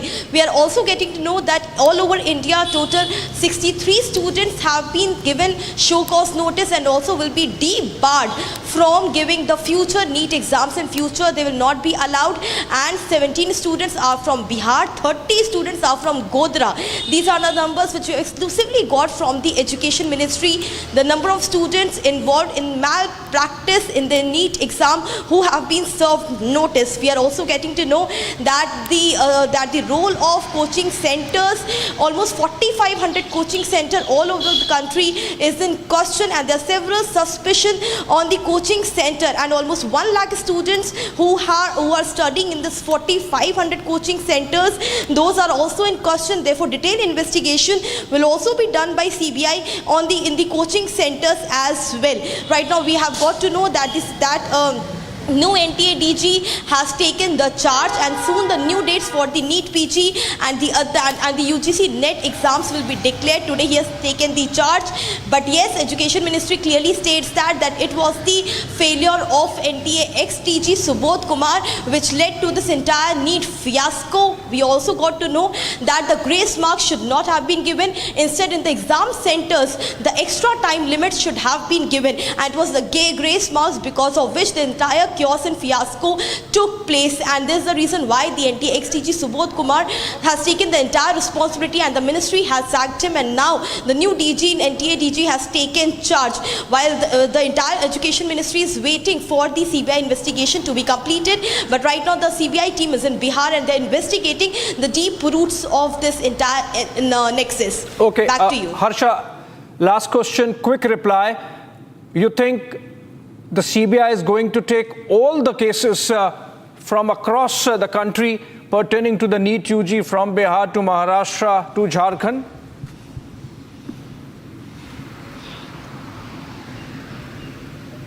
So we have got to know through the education ministry that majorly the places where this entire paper leak has come out from, where the malpractices initially started, the Godhra, Haryana and Bihar. Majorly the investigation will roll out from those places and also around these coaching centers whose role will be questioned. But the entire country, whether CBI is going to investigate, those things are yet not revealed by education ministry, but we have to wait and watch exactly what will happen and how the investigation proceeds, because right now education ministry is tight-lipped on how and where the investigation has proceeded till now. Back to you.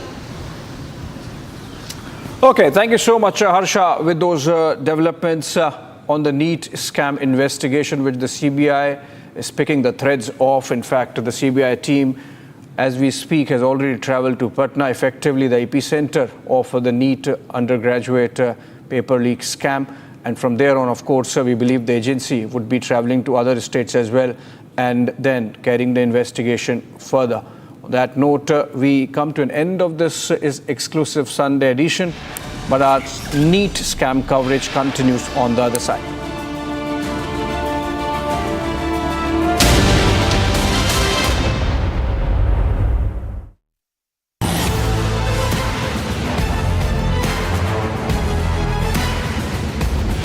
Get ready to witness the best technology extravaganza of the year.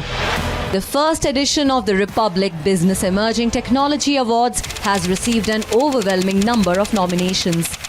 Dominating the categories are AI and robotics, healthcare, edutech, fintech, banking and finance, and martech. Groundbreaking innovations and revolutionary ideas from the largest digitalized economy in the world. Join us as we celebrate India's incredible digital growth story. Republic Business Emerging Technology Awards, Friday, 5th July 2024. With over 1,12,718 startups igniting innovation, driving digital growth. Over 800 million internet users are bridging distances and strengthening bonds across the globe, making India the third largest digitalized country in the world, accounting for around 46% of the world's real-time digital transactions. To celebrate the makers and shakers behind Digital India and India's phenomenal digital yatra, Republic Business is delighted to bring its inaugural Republic Business Emerging Tech Awards.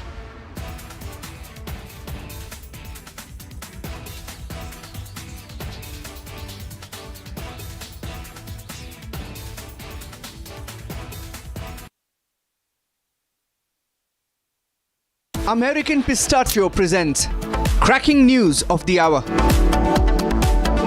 American Pistachio presents Cracking News of the Hour. News of the Hour.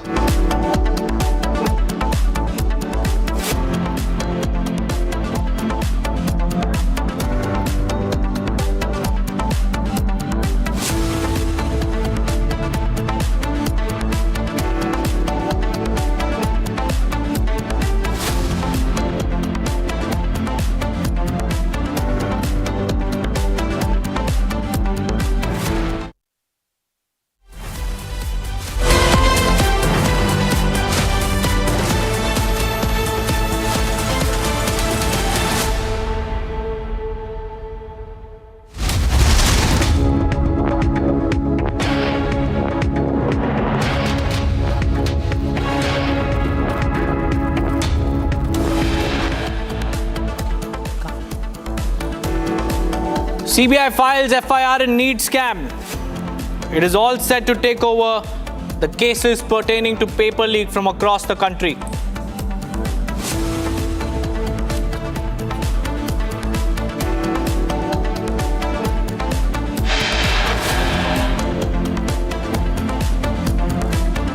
After Bihar cops find a Maharashtra connection in the NEET scam, cops in Maharashtra questioned 2 teachers in the paper leak case.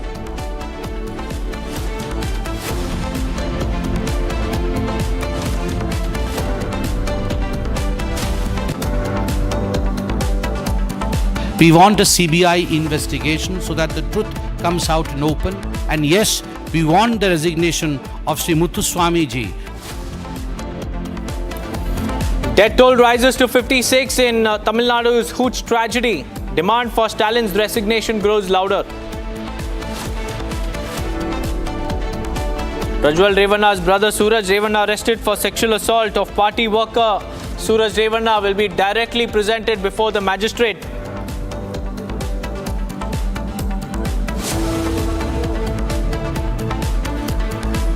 With less than 24 hours to go for the 18th Lok Sabha's Parliament session, opposition sets its agenda to protest against pro tem speaker inside the Parliament at 10 a.m. tomorrow. TDP versus YSRCP intensifies as former releases fresh videos of illegal party offices, claims they are constructed by the YSRCP.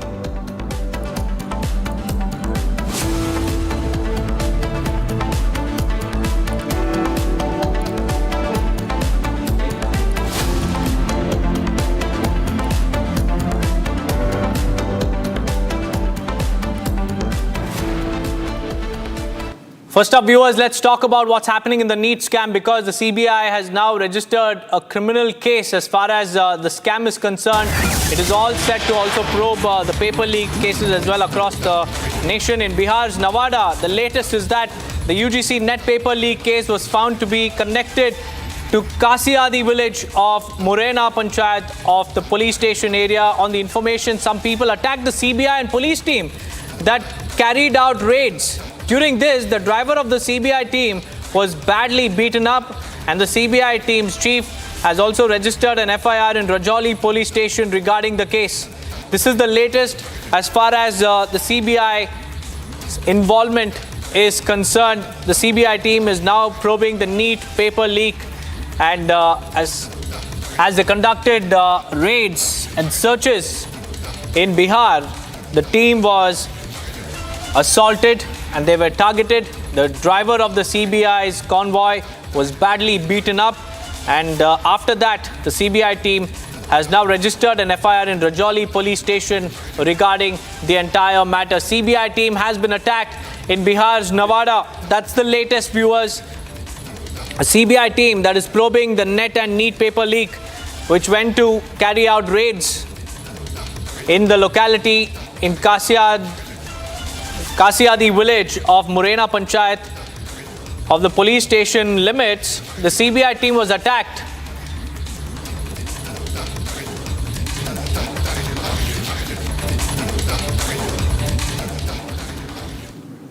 Now, CBI has also filed an FIR in connection with the NEET UG exams that was held on May 5th, 2024, this pertaining to the irregularities, and this comes after the NTS DG was suspended as well. And the centre has announced that the probe into the alleged irregularities in the test would also be handed over to the agency. And subsequently, the officials also said that CBI registered a fresh case against unidentified persons on a reference from the Union Education Ministry. Now, let's not forget that around 24 lakh students have taken the medical entrance test, and the ministry had to give in to the demands of the students protesting across several cities for an investigation into the alleged malpractices. And after that, 1,563 students who were given the grace marks have now been asked to rewrite the NEET test, which was held today. And remember, the NEET scam has now extended to several states. First, we thought that Patna was the epicenter of the NEET paper leak scam, but then it shifted to Ranchi in Jharkhand, where another solvers gang had also received a question paper that was leaked. And what's more to Ranchi is that the burnt question paper that Republic TV uncovered during their investigation had a link to one of the examination centers in Ranchi. And not just that, viewers, the solvers gang allegedly mugged up all the answers from the leaked question papers, and the very next day they were asked to appear for the exam, and all those who have been arrested have also confessed to the crime. The solvers gang have confessed to the fact that they received the question paper a day in advance, and after that it was Godhra, where again question papers were leaked, and the matter is now being looked into. Several people have been arrested. The interrogation is also done, and the latest is that the tentacles of the paper leak scam has spread to Maharashtra as well, where the police have questioned the teachers who are responsible for leaking the question papers.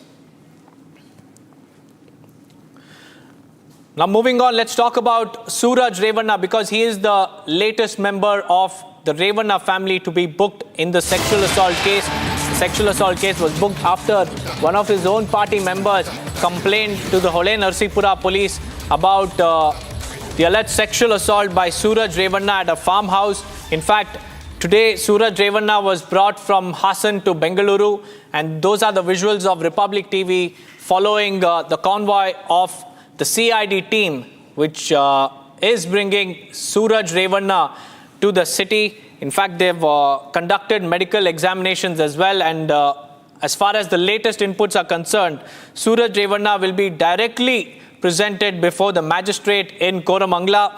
And what we know so far is that the convoy of Suraj Revanna is now heading through Infantry Road, where the Commissioner of Police office is situated. And what we know is that Prajwal gave us the latest development in the case. In our previous conversation, he said that the person who filed a complaint against the victim in the Suraj Revanna sexual assault case, he will file a complaint against Suraj Revanna, claiming that he was also allegedly molested by Suraj Revanna. Now we have Prajwal joining us live on the phone lines. Prajwal, where has the convoy reached, and what's the update as far as Suraj Revanna's case is concerned? In fact, Deepak, we are going ahead and giving you live visuals from the National Games Village. We will shortly be reaching the residence of the magistrate. Bhagat, if you could just go ahead and show these visuals on our screens now. I don't know able to get these visuals or not, but right now we are just around 10 minutes away from the National Games Village out here in the Koramangala area as well. But due to reasons known to them, the police have stopped the convoy right opposite to the in front of the principal accounts department of the defense as well. So they have stopped the car by the side of the road, and they are waiting for reasons known to them too. So this is something which we need to understand at this point of time, as we are waiting for them to go ahead and move here and try to understand as to why is there a delay in going ahead and producing them before the magistrate at this point of time. So we are waiting for the convoy to move now, and he will shortly be produced before the magistrate. We get to understand that the special public prosecutor as well as the CID department officials have already reached the judge's residence, but until now the cops from the Hassan Sen police are still not moving. They are still not moving.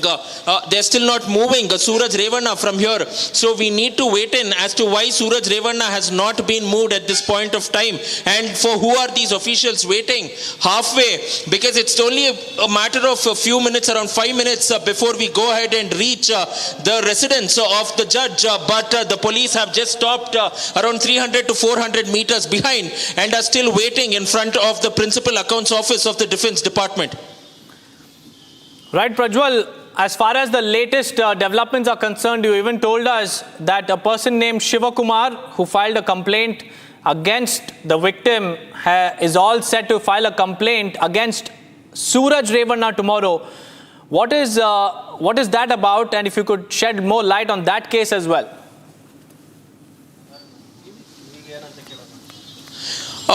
We will not be able to take his name at this point of time as the legal counsel is going ahead and stating that no name should be taken because he will also potentially go on to become a victim in this particular case as well. And therefore, no names will have to be taken. But he states that he has been sexually assaulted during the COVID period as well by by Suraj Revanna. I beg your pardon, by Suraj Revanna at his Ganikada farmhouse, 30 kilometers away from Hassan. So that is something that needs to be seen. Madhu, if you could just go forward, we'll get in his visuals as well. We'll get in the visuals of Suraj Revanna at this point of time too. So therefore, in this particular case, he will be registering a complaint tomorrow at around anywhere between 11:30 in the morning to 12:30 in the afternoon at the Hole Narsipura town police station in itself. So that is one thing, and it seems to be double trouble as well because there is already IPC section 377 case which has been filed against him, non-bailable warrant at the Hole Narsipura town police station by yet another JDS worker. So 2 JDS workers in a matter of 4 days, in a span of 4 days, who will be filing 2 cases would definitely come as a huge setback, Deepak. Now, Prajwal, even as this comes as a setback for the Gowda family, we have HT Revanna's reaction as well from morning, where he said that it's a political conspiracy and time will expose everybody who is behind this.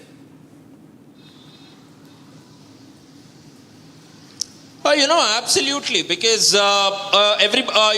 Suraj Revanna has been quite confident saying that he is not at fault over here, and this is something that needs to be seen whether he is at fault or not, because only the medical examination will be able to go ahead and throw light on this entire issue too. So why are they not, why is it that there has been a significant delay in going on to conduct the medical test of the victims, if so, and one of the victim has already been taken to Bowring Hospital as well, but there was no sort of a medical test too, which was, there was a medical test which was conducted, but was it a full-fledged medical test or was it only a potency test is something that needs to be seen. And now, Deepak, we are getting to understand that in all likelihood, Suraj Revanna will be shifted. He will be shifted from this particular vehicle to another vehicle now, even as we are speaking, because they are waiting for the main van as well, so that additional security will be coming in. So we are getting the main van to come in now. It's already come in here now. They are moving. Bhagat, if we could get these visuals, just stay on these visuals. Just stay on these visuals for now. We are getting it. Suraj Revanna will be shortly shifted to this particular van. Additional forces being deployed. Around 15 to 20 police personnel also joining at this point of time. So they will be more of acting as an escort now. You can see there, Bhagat, just also focus on these visuals as well. Additional police deployment, additional platoons that are being brought in at this point of time. So more and more police coming in now. We also get to understand that an officer has come in. An officer is also accompanying. An officer is also accompanying now. He's going inside. The car. An official is coming in now. We get to understand that he might be picked up even from the CID office as well. So additional officer coming in now. So this was why the delay was. They wanted to get in one of the officials along with the case file as well. So you could clearly go ahead and see these case files. Exclusive visuals on Republic TV. You could go ahead and see these case files which was also being brought in with respect to the case, and therefore the delay as well, Deepak. Right now, Prajwal, even as you get us all the latest pictures from what's happening in Kormangla's NGV, where the magistrate will be hearing the Suraj Revanna's case, there is a family discord as well, because we don't have HT Devegowda, the patriarch, speaking. We don't have HT Kumaraswamy, who is willing to speak on this, because he was even questioned by Republic TV, and the union minister said that he doesn't want to react. Is the family divided because of the major embarrassment that has been caused by the Revanna family? As far as when it comes to political circles and matters, as we've seen that towed the line which has been set by his father, but he's also always gone on to maintain a distance from the family. But all said and done, at least both the brothers are on good terms is what sources, top sources from the party as well as from the family who have spoken to Republic have revealed, even in the past as well. And they state that there is absolutely no problem. But as far as going ahead and protecting any accused who are concerned with any sort of rape or any sort of crime, neither the JDS party nor will the first family of the JDS party be going ahead and supporting them. So therefore, HD Kumaraswamy as well as his family and also top leaders of the JDS party, including its core committee members, Deepak, have gone ahead and maintained a distance from both Prajwal Revanna as well as Suraj Revanna. And in all likelihood, we will also be expecting that the BJP party, the JDS party in the next 48 hours will also be taking action against Suraj Revanna once he is officially handed over to the CID in custody. Also, Prajwal, as far as the special public prosecutor is concerned, will it be Prasanna Kumar or will it be somebody else? Deepak, Prasanna Kumar mainly handles hard crimes such as murders is something that we know for a fact as well. But as he is already occupied with 3 to 4 cases and he does not come under the jurisdiction of the SIT. This mainly comes, the Renuka Swamy murder case does not come under the jurisdiction of the SIT. It comes under the jurisdiction of the Bengaluru police. So Prasanna Kumar has taken over it. In all possibilities, we are seeing 3 names who are the front runners. One, Mr. Ravindra Verma, who is now also handling the Prajwal Revanna's case as well. Otherwise, Jaina Kotari or else Ravindra, who was initially the special public prosecutor in Prajwal Revanna's case too. So these 3 names are in the front line. So we will need to wait in and watch as to who will be the special public prosecutor. And we have seen during the course of investigation, during the Karnataka Sleaze Gate scandal row involving Prajwal Revanna, that there were even multiple special public prosecutors, Deepak. Right, Prajwal, continue tracking these visuals for us. In the meantime, viewers, let's listen into what the Karnataka Home Minister had said before Suraj was brought into Bengaluru by the CID.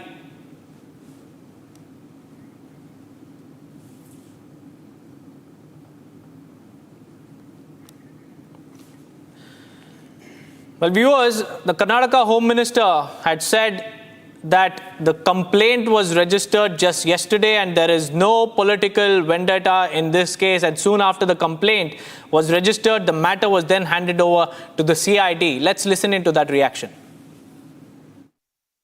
ಎಲ್ಲ ನಿಮಗೆ ಗೊತ್ತಿದೆಯಲ್ಲ, complaint ನೆನ್ನೆ ನಾನು ಹೇಳುವಾಗ ನಿಮ್ಮ ಹತ್ರ ಮಾತಾಡುವಾಗ ಹೇಳಿದೆ ನಮಗೆ ಕಂಪ್ಲೇಂಟ್ ಯಾವುದು ಬಂದಿಲ್ಲ, ಅಲ್ಲಿವರೆಗೆ ಬಂದಿರಲಿಲ್ಲ ಕಂಪ್ಲೇಂಟ್ ಬಂದ ಮೇಲೆ ಅವರು ಕ್ರಮ ತಗೊಂಡಿದ್ದಾರೆ. ಕಂಪ್ಲೇಂಟಿಗೆ FIR ಮಾಡಿದ್ದಾರೆ, ಅವ್ರನ್ನ ಸೆಕ್ಯೂರ್ ಮಾಡ್ಕೊಂಡಿದ್ದಾರೆ, ಇವ್ರನ್ನ ಸೂರಜ್ ರೇವಣ್ಣ ಅವ್ರನ್ನ ಎನ್ಕ್ವೈರಿ ಮಾಡ್ತಾ ಇದ್ದಾರೆ.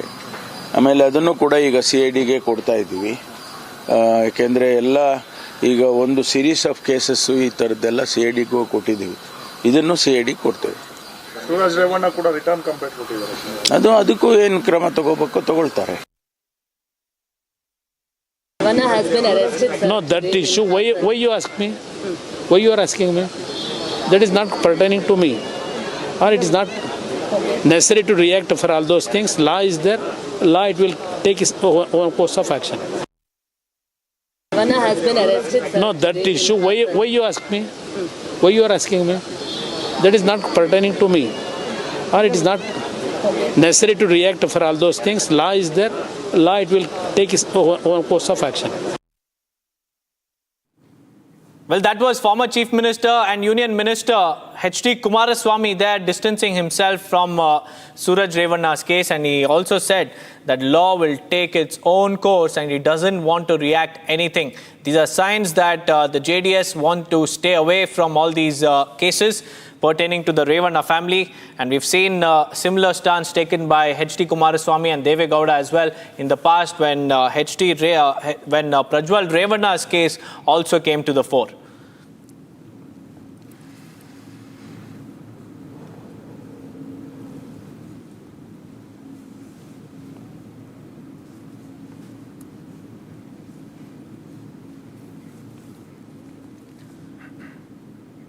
Now moving on, viewers, we have some news from the business world as well. A Confederation of Indian Industry report has projected a 5-fold increase in electronics manufacturing in the country by 2030. Our colleague Saqib is getting us all the details on that. Saqib, what's happening?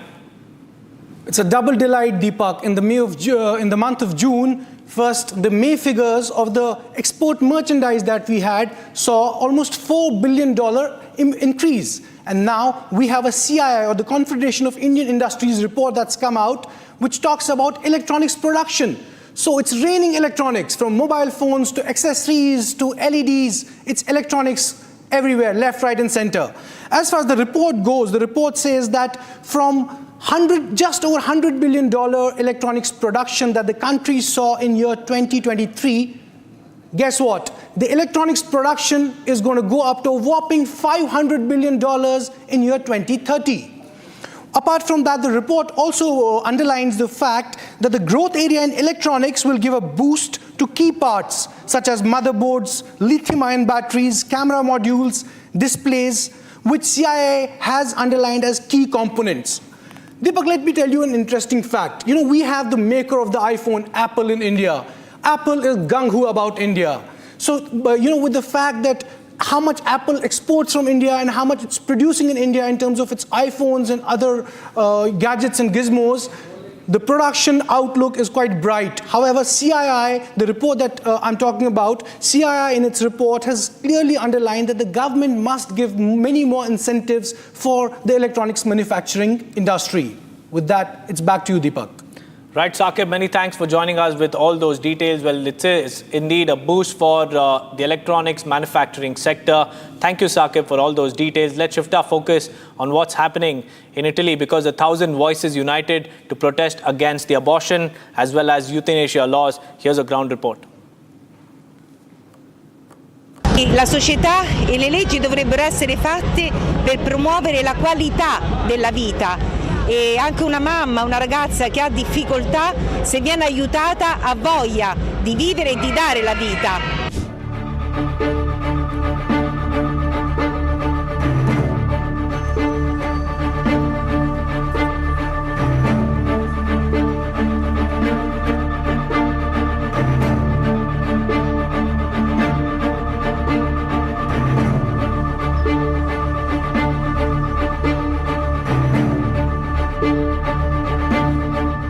Il messaggio: noi siamo assolutamente contro la 194. Sappiamo che non tutti, chi ci considera che noi siamo contro questa legge ci considera trogloditi, ci considera addietratti. Noi siamo contro la 194, contro l'aborto, a favore della vita siamo.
that, it's time for a quick break. On the other side, Stalin must resign chorus continues to grow louder after Hooch tragedy claimed the lives of 56 people.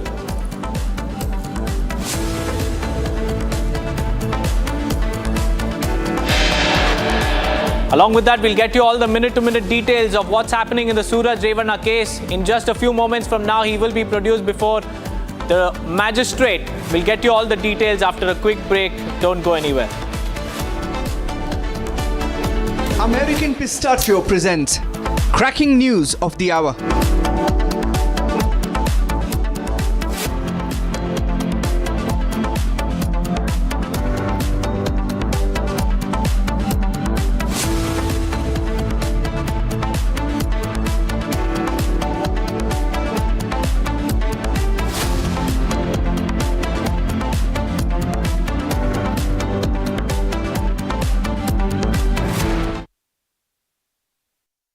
Hotel Management with AI. Join International Institute of Hotel Management. 15,000 placements in 2022-23. At Amity, we are committed to nurturing passionate, hardworking and proactive professionals. With over 1,12,718 startups igniting innovation, driving digital growth. Over 800 million internet users are bridging distances and strengthening bonds across the globe, making India the third largest digitalized country in the world, accounting for around 46% of the world's real-time digital transactions. To celebrate the makers and shakers behind Digital India and India's phenomenal digital yatra, Republic Business is delighted to bring its inaugural Republic Business Emerging Tech Awards. پرونه واقع خدا سه و چې دا یو ګستاخو د قرآن مجید به حرمتي کړی و د پولیس سره هغه بیا چې دنه هغه وشو احتجاج په شروع شو هغه نه پس چې دنه هغه بیا خلکو پولیس ته ولګو مقامي مشران په تانه کې ناسو دغه نو بیا چې کله حضور جوړ شو خلک زیات شو احتجاج چې هغه شدت اختیار کو هغه کوم ګستاخ چې و د قرآن مجید ګستاخي چې کړی و هغه به د خلکو په زبردستۍ باندې تانه نیوسته دی وجلې دی او په دې پول کې چې هغه سیزل دی او خلک چې هغه د نشوي سره چې انتشاري خلک پکې چې هغه تانه سره د صورتحال کړي تاسو وړاندې.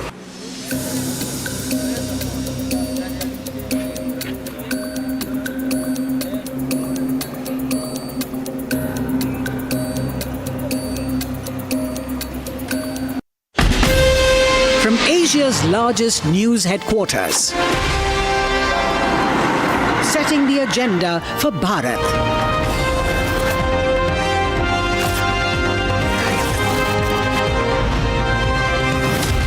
You're watching Republic.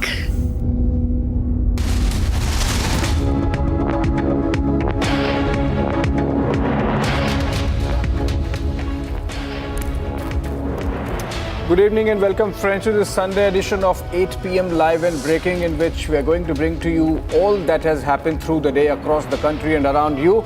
Let me get you the headlines first.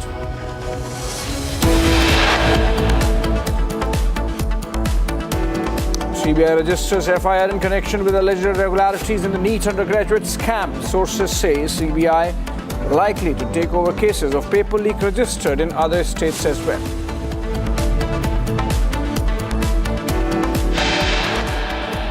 After Bihar cops find a Maharashtra connection in the NEET scam, Maharashtra cops question 2 teachers in the paper leak case in Maharashtra.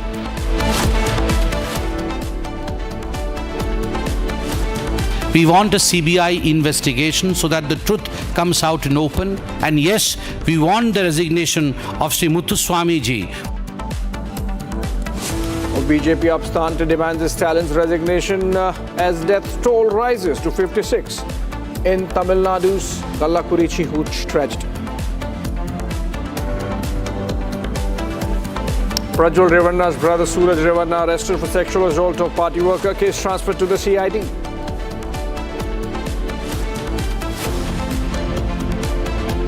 With less than 24 hours to go for the first session of the 18th Lok Sabha, opposition sets agenda to protest against pro-tem speaker inside the parliament.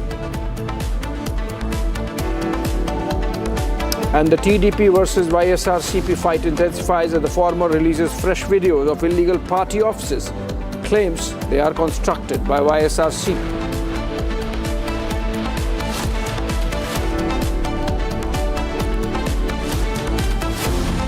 क्या है?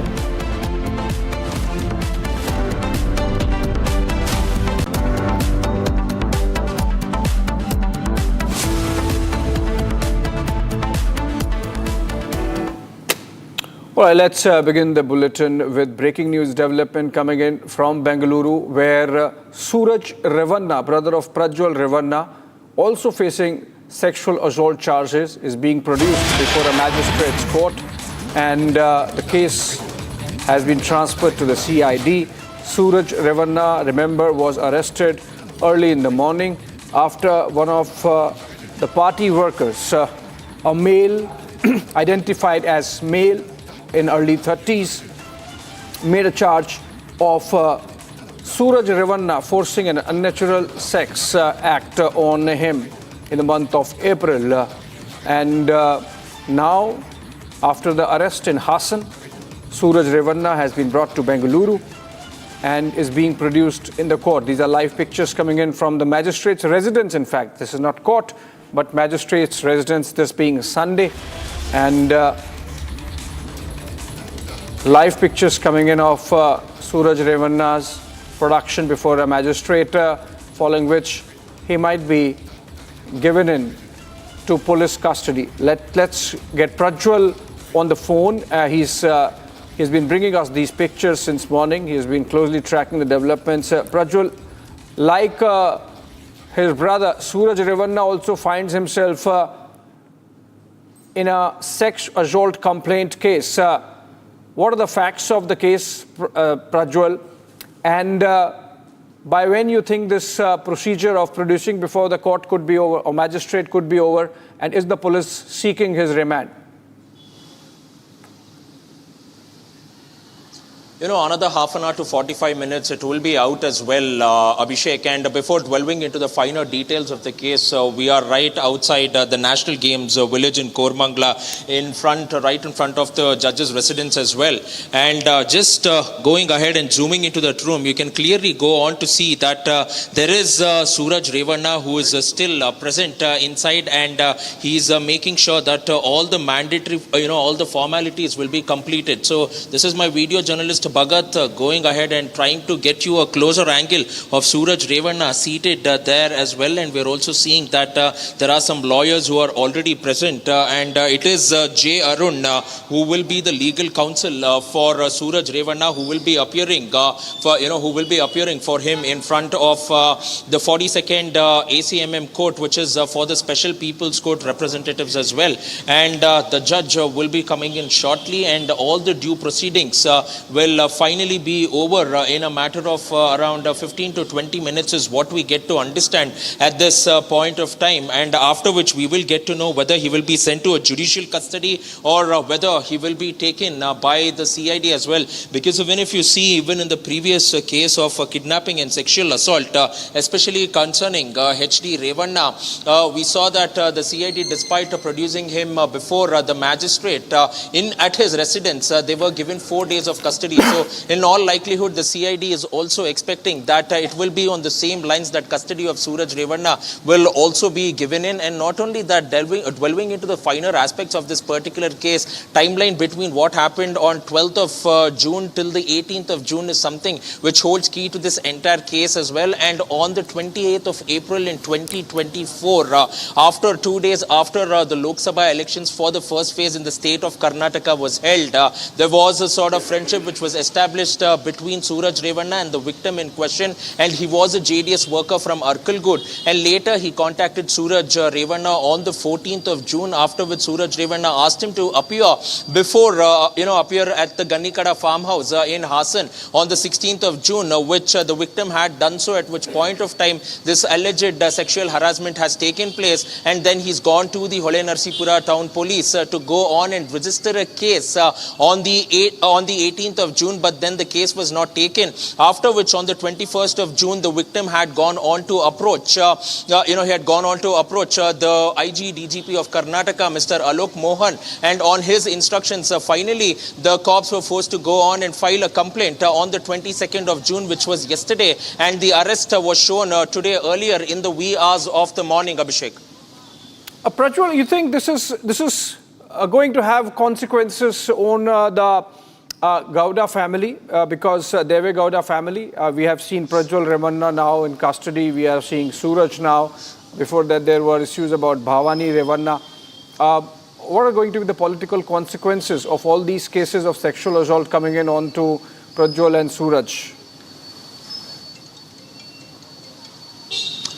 You know, the Congress at this point of time is going all out, guns blazing. It is not only against the JDS party, or it does not only consider the family now. It also goes ahead and puts into consideration and the focus on the BJP party as well, because they are the allies too, and they are a crucial and an integral part of the NDA in the state of Karnataka. So that is also something that needs to be in focus at this point of time. And the BJP has distanced itself, including R. Ashok, the leader of the opposition, openly saying that they have nothing to do with this case and the law will take its own course of action. And the deputy leader of opposition, Arvind Bellad, has also stated that if he is found to be guilty, then he will have to be punished in accordance to law. But mainly when you see the equations with the brothers here, H.D. Kumaraswamy as well as H.D. Revanna, on the outset there seems to be no sort of fissures or strains in their relationship, but it's a well-known fact that H.D. Deve Gowda is making sure that there will be no sort of differences between the two brothers, mainly when it comes to this, because H.D. Kumaraswamy faced in a lot of embarrassment after Prajwal Revanna's case came out, and now in the latest it is Suraj Revanna. All of them in the Revanna family have been booked by the court as well, and two of them are out on bail, which includes their parents, Bhavani Revanna as well as H.D. Revanna. In a case of kidnapping, both H.D. Revanna and Bhavani Revanna are out on bail. Adding on to that, including the sexual assault case which was registered at the Hole Narsipura police station on the 28th of April, H.D. Revanna is out too. So we will need to see as to what will happen, because in the coming week the hearing the hearing will also be underway for the bail too, because the SIT is likely to go ahead and seek the arrest of Bhavani Revanna. But so far the counsel of Bhavani Revanna has maintained that she has been cooperating with the investigation and there is no need for arrest at this point of time. Yeah, she has anticipatory bail, so perhaps that would be a process only to be followed. But Prajwal, also, are you expecting that the police is seeking remand of Suraj Revanna? You think how long that could be? For how long the police could seek his custodial interrogation? Initially 4 days is what we get to understand, because this will be the initial investigation which will have to be done mainly in terms of the interrogation based on the complaint which has been registered by the victim here. 14 pages of complaint which has been submitted to the DG IGP office, and 2 pages of FIR in itself, which speaks about the entire timeline of events as to what had gone on to happen. And if that is the case, initially they will only go on and record the statements too, because now even the victim statements will also have to be recorded under CRPC section 164 in front of the magistrate. And if they feel that there is more chance to go on and gain custody after the initial investigation, then we will be, the CID in all likelihood will be seeking an additional custody. Around 4 days is what we are expecting. Let's see as to what the judge will go ahead and order in this particular case. But by Wednesday, he will have to be produced in front of the People Representatives Court. And that is something which the CID will be looking in to go on and seek a long-term custody for him, so that they can also go on to conduct the spot inquest at his Ganikada farmhouse and also record his statement and recreate the crime scene too. Okay, and anything about the timing of this development, given the fact that the complaint itself came in the month of May, 14th May you say, and almost a month and a half since the complaint, the arrest taking place today? Abhishek, no, in fact, it has come on the 22nd of June, which was yesterday. The complaint was finally lodged yesterday too, and that came in after the pressure of the DG IGP of Karnataka. So that is something that we need to watch out for at this point of time. He tried to lodge a complaint on the 18th of June. The timeline of the case was such that when there was a friendship established between the victim and Suraj Revanna was in the month of April in this particular year as well. So they have acted immediately, but that has come at the top cop going ahead and instructing them that they should be taking this case seriously. Otherwise, this would have definitely been swept under the mat for sure. Right, a script under the mat not to be, of course, now that Suraj Revanna is arrested. Thank you so much, Prajwal. Of course, we'll keep coming back to you as and when that proceeding at the magistrate's residence begins with police seeking his custodial interrogation. And we move on to another important breaking news development, in fact, coming in from Jammu and Kashmir, where a Pakistani delegation has arrived to participate in discussions on the Indus Water Treaty. Remember, the Indus Water Treaty of 1960 has been holding on the distribution of Punjab rivers between India and Pakistan. In fact, this is the first time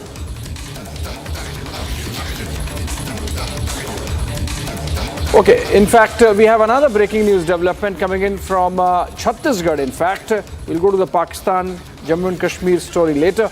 This is coming in from Dhamtari, where we learned that one Maoist has been killed and a weapon recovered from him in an encounter between security forces and Naxalites. Search operation is underway to find out more connections, and the encounter between security forces and Maoists is going on in village Amjhar and Mukot of Khallari police station areas since afternoon.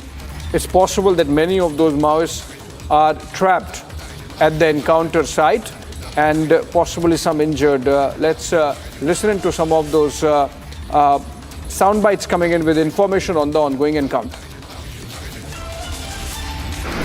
जिला सुकमा के थाना जगरगुंडा के KM Silger और टेकलगुड़म के मध्य तीमापुरम के समीप आज दोपहर सुरक्षा कार्य में लगे वाहनों पर नक्सलियों के द्वारा आईडी विस्फोट किया गया है, जिससे उक्त वाहन में मौजूद 201 कोबरा के वाहन चालक विष्णु तथा आरक्षक शैलेंद्र शहीद हुए हैं।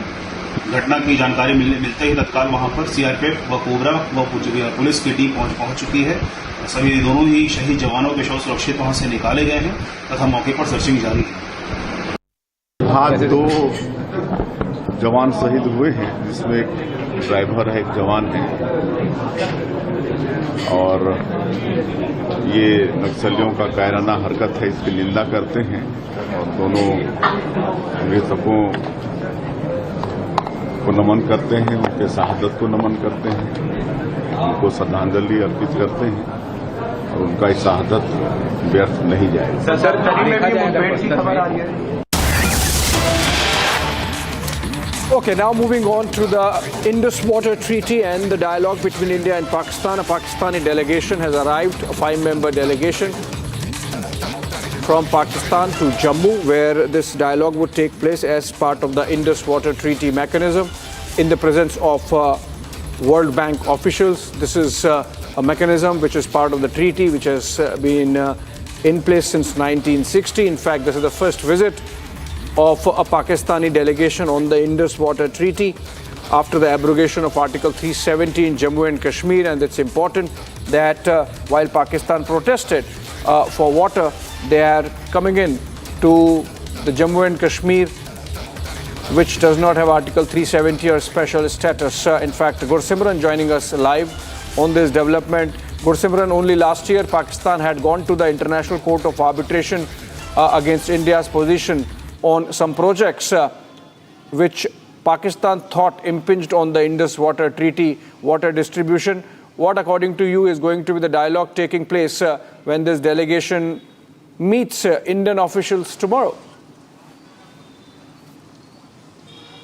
See, Abhishek, the delegation has arrived a couple of minutes ago, and Republic is the only channel reporting from the ground zero where the delegation has arrived. Tomorrow morning, the delegation will be leaving for the Kishtwar district, where they will be visiting the Racket power project. That was the point of contention when the Pakistan took it to the international court. Now coming to the this visit, is going to be a 4-day-long visit. First, they will be visiting Kishtwar and then the Doda district. Now, I'll request Jeevan to switch to the visuals because the delegation has not still gone to the rooms. They are still here. They are being welcomed by the hotel authorities and also the 25-member team from the Jammu and Kashmir that has been dedicated, including some of the KS officers that are the liaison officers. This is the first visit since abrogation of Article 370 because for the last 5 years, Pakistan has said that they will not be sending their delegation, but this time they were forced to send their delegation. And last year in 2022, we have seen in March that how Pakistan raised objections when the annual meeting took place regarding the Permanent Commission on the Indus waters. Apart from this, we have seen time and again Pakistan raising the concerns, but India has made it amply clear that as per the 1960 Indus Water Treaty, India will be using the waters of the Indus River for their domestic use as it is part of the treaty and it will be abide by. Now, Pakistani delegation coming to India means that there is some softened stand that the Pakistan is now following, unlike what they have been doing for the past 5 years. It has to be seen that what they will say when they will be visiting the Kishtwar and the Doda district, that includes the Rattle power project, that includes the Pakaldul power projects, and also in the Doda district they will be visiting various under construction hydropower projects. Apart from this, what we are getting to know that there are members from the United States and the Russia that are part of this delegation. This is a total 40-member delegation that is going to the Kishtwar tomorrow morning, and then they will be returning back on 26th, Abhishek. So this is going to be really very crucial visit of the Pakistani delegation, that how they will respond this time when they are in India 5 years after the abrogation of Article 370, and what will be their stand on the Indus Waters Treaty. Yes. And what are the objections, Gursimran? Why do you think that they should be visiting all these projects and the sites you mentioned?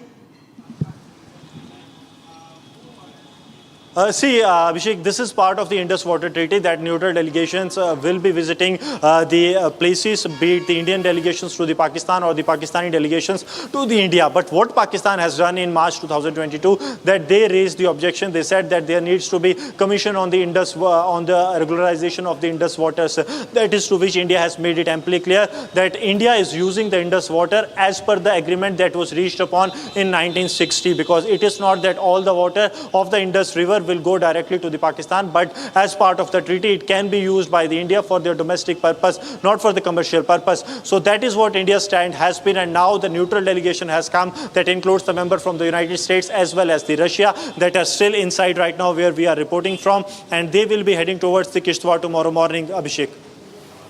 All right. In fact, Pakistan was in breach of certain provisions of the treaty because as per the clauses part of the Indus Water Treaty, either you can approach an independent expert or the International Court of Arbitration. You can't do both. And in this particular case, Pakistan last year, because it did not find the internal mechanism of the treaty amenable to their objectives, opened second investigation, which was in breach of the treaty clauses. And that's the reason why perhaps India put its foot down. But interesting that Pakistan has ultimately decided to set aside its ego and come for this conversation. Remember, the Indus Water Treaty has survived 4 wars between India and Pakistan, and also the abrogation of Article 370. So not a principled position there for Pakistan for water. They have come forgetting that there is no special status for Jammu and Kashmir anymore. Thank you so much, Gursimran, for joining us. Moving on,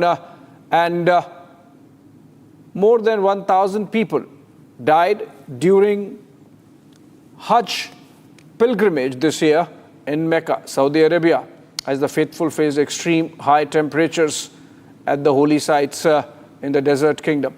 The fatalities included 165 pilgrims from Indonesia, 98 from India, and dozens more from Jordan, Tunisia, Morocco, Algeria, and Malaysia. Here's a report on the tragedy as it panned out in Saudi Arabia.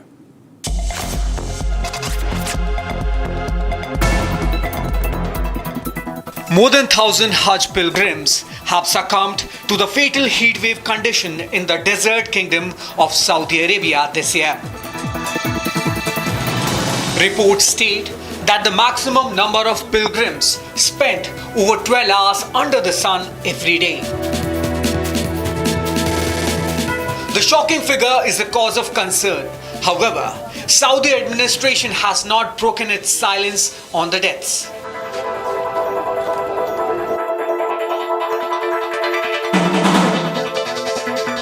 But the local authorities, with no word on deaths, suggested pilgrims to avoid outdoor between 11 a.m. to 3 p.m. An Egyptian official on Sunday said that more than half of the dead were from Egypt. Bureau Report, Republic TV.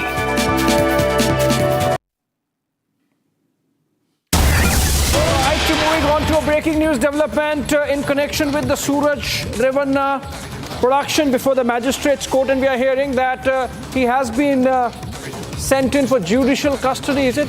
Let's go to Prajwal if he's joining us live and share that information with us. Prajwal, in fact, is joining us live. So 14 days of judicial custody granted to Suraj Revanna.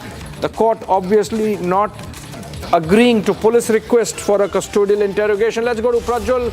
He's present there at the spot at the magistrate's residence in Bengaluru where the proceedings took place. Prajwal, over to you. What arguments of police the magistrate did not agree with in deciding to give 14 days of judicial custody and not a remand?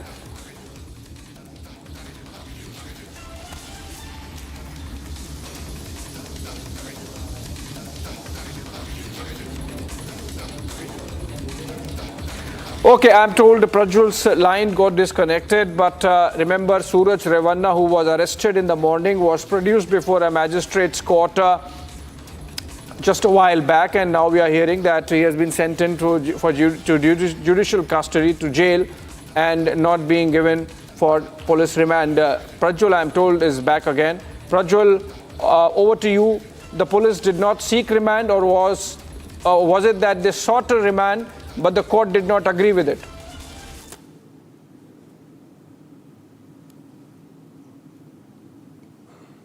Prajwal, I think there is some audio issue there. I'm told Prajwal is connected, but he can't hear the question that I am asking, whether Suraj Revanna has been sent to judicial custody. He would be going to the Parappana Agrahara Central Jail in Enekal in Bengaluru, and he's not going to be in police custody for questioning.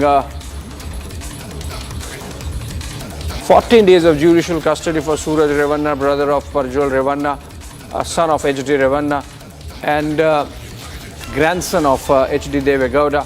Remember, the Gowdas have been facing these charges for the last 1.5–2 months. Separate cases, both in the case of Suraj and Prajwal.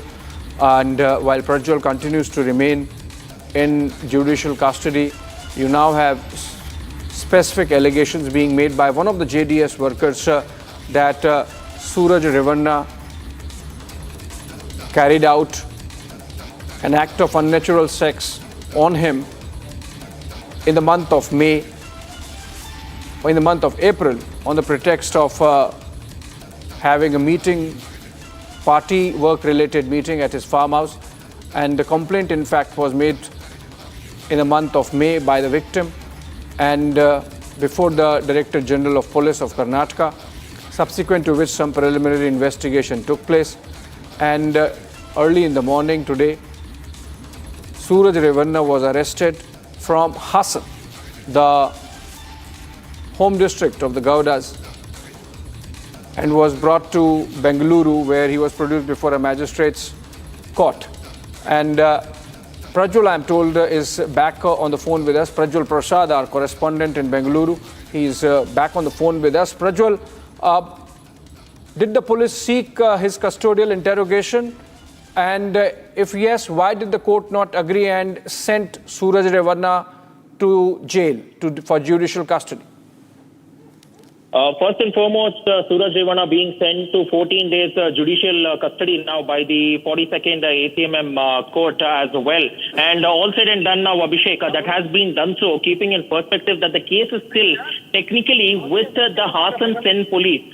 Why is it with the Hassan Sen police? Because they will have to still go and hand over it to the CID. Once the CID gets the case, then they will take it over completely and they will be seeking in custody. It does not mean that they will not be able to go on and seek custody for 14 days, but it technically means that once the Hassan Sen police go ahead and then hand over this particular case to the CID, they will go on to seek the custody as well. And also, let us not forget about the fact that there is still one case that might be lodged. At this point of time, it is maybe or may not be. So it may be or might not be lodged. But one of Suraj Revanna's close aides, who was with him for all these days, is finally going on to lodge a case tomorrow between 10:30 to 11:30 in the morning in the Hole Narsipura rural town police station. So this is something that we will have to watch out for.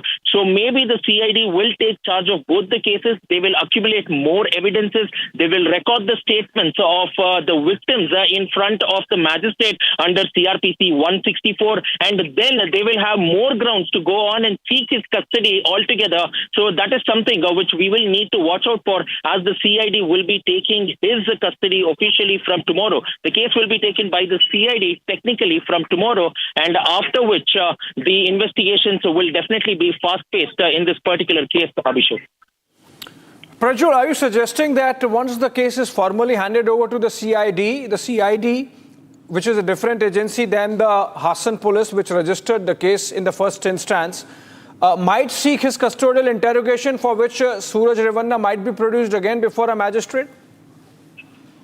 Absolutely. That is essentially what I am saying right now, because still it is the Hassan Sen police who are present in front of the magistrate and they presented him before the magistrate, and now the case does not arise where they can go on and seek custody because it is officially with the CID. So the investigating officer from the Hassan Sen police will be handing over the case to the CID, and after which investigation officer along with that the deputies will also be put in charge, and only then they will be going on to seek custody. And in the meanwhile, we will also need to watch out for the developments which happen within the next 24 to 48 hours, which would be detrimental and crucial for the outcome of this entire case, Abhishek. All right, thank you so much, Prajwal, for those updates. Suraj Revanna, the brother of Prajwal Revanna, the son of H.D. Revanna, the grandson of H.D. Devegowda, produced before a court after a victim alleged sexual assault charges and now being sent to judicial custody. Moving on, we also have updates on how the parliament session going to be like beginning tomorrow. Short break, be right back.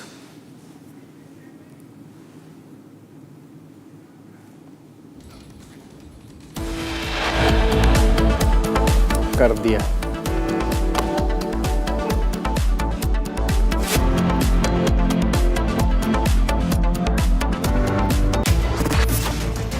With over 1,12,718 startups igniting innovation, driving digital growth, over 800 million internet users are bridging distances and strengthening bonds across the globe, making India the third largest digitalized country in the world, accounting for around 46% of the world's real-time digital transactions. To celebrate the makers and shakers behind Digital India and India's phenomenal digital yatra, Republic Business is delighted to bring its inaugural Republic Business Emerging Tech Awards. Znači cijeli sustav, elektronički sustav kontinentalne Europe je međusobno uvezan i to ima i prednosti i mane, jel? Prednosti su da možemo uvoziti i prodavati električnu energiju, ali naravno mana je i da se takvi poremećaji prenose iz jednog sustava u drugi.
Asia's largest news headquarters. Setting the agenda for Bharat.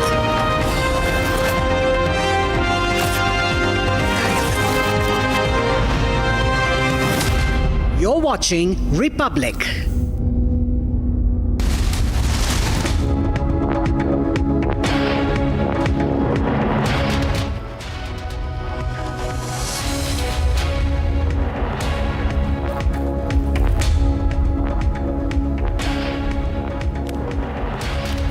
Good evening and welcome friends to the 8:30 p.m. live and breaking Sunday edition, in which we're going to focus on a lot of developments that have taken place in the NEET scam investigation, with the CBI picking up the threads. Let me get you the headlines first.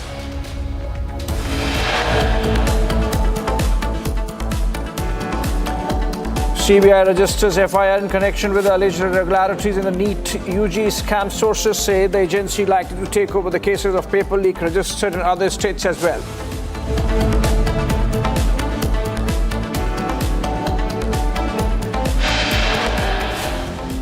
After Bihar, cops find a Maharashtra connection in the NEET scam to question two teachers in the paper leak case.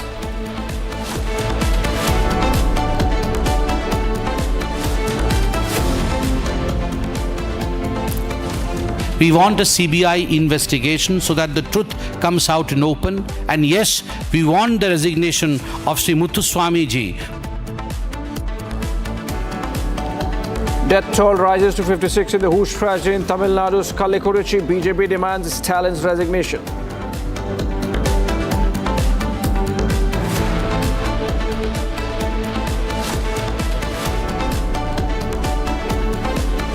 Suraj Revanna's brother Suraj arrested for sexual assault of party workers, sent to 14 days of judicial custody.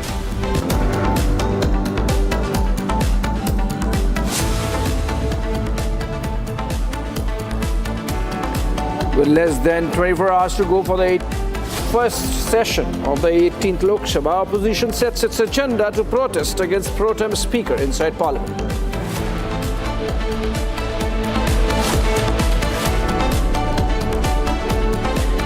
TDP versus YSRCP fight intensifies as the former releases fresh videos of illegal party officers. Claims they are constructed by YSRCP.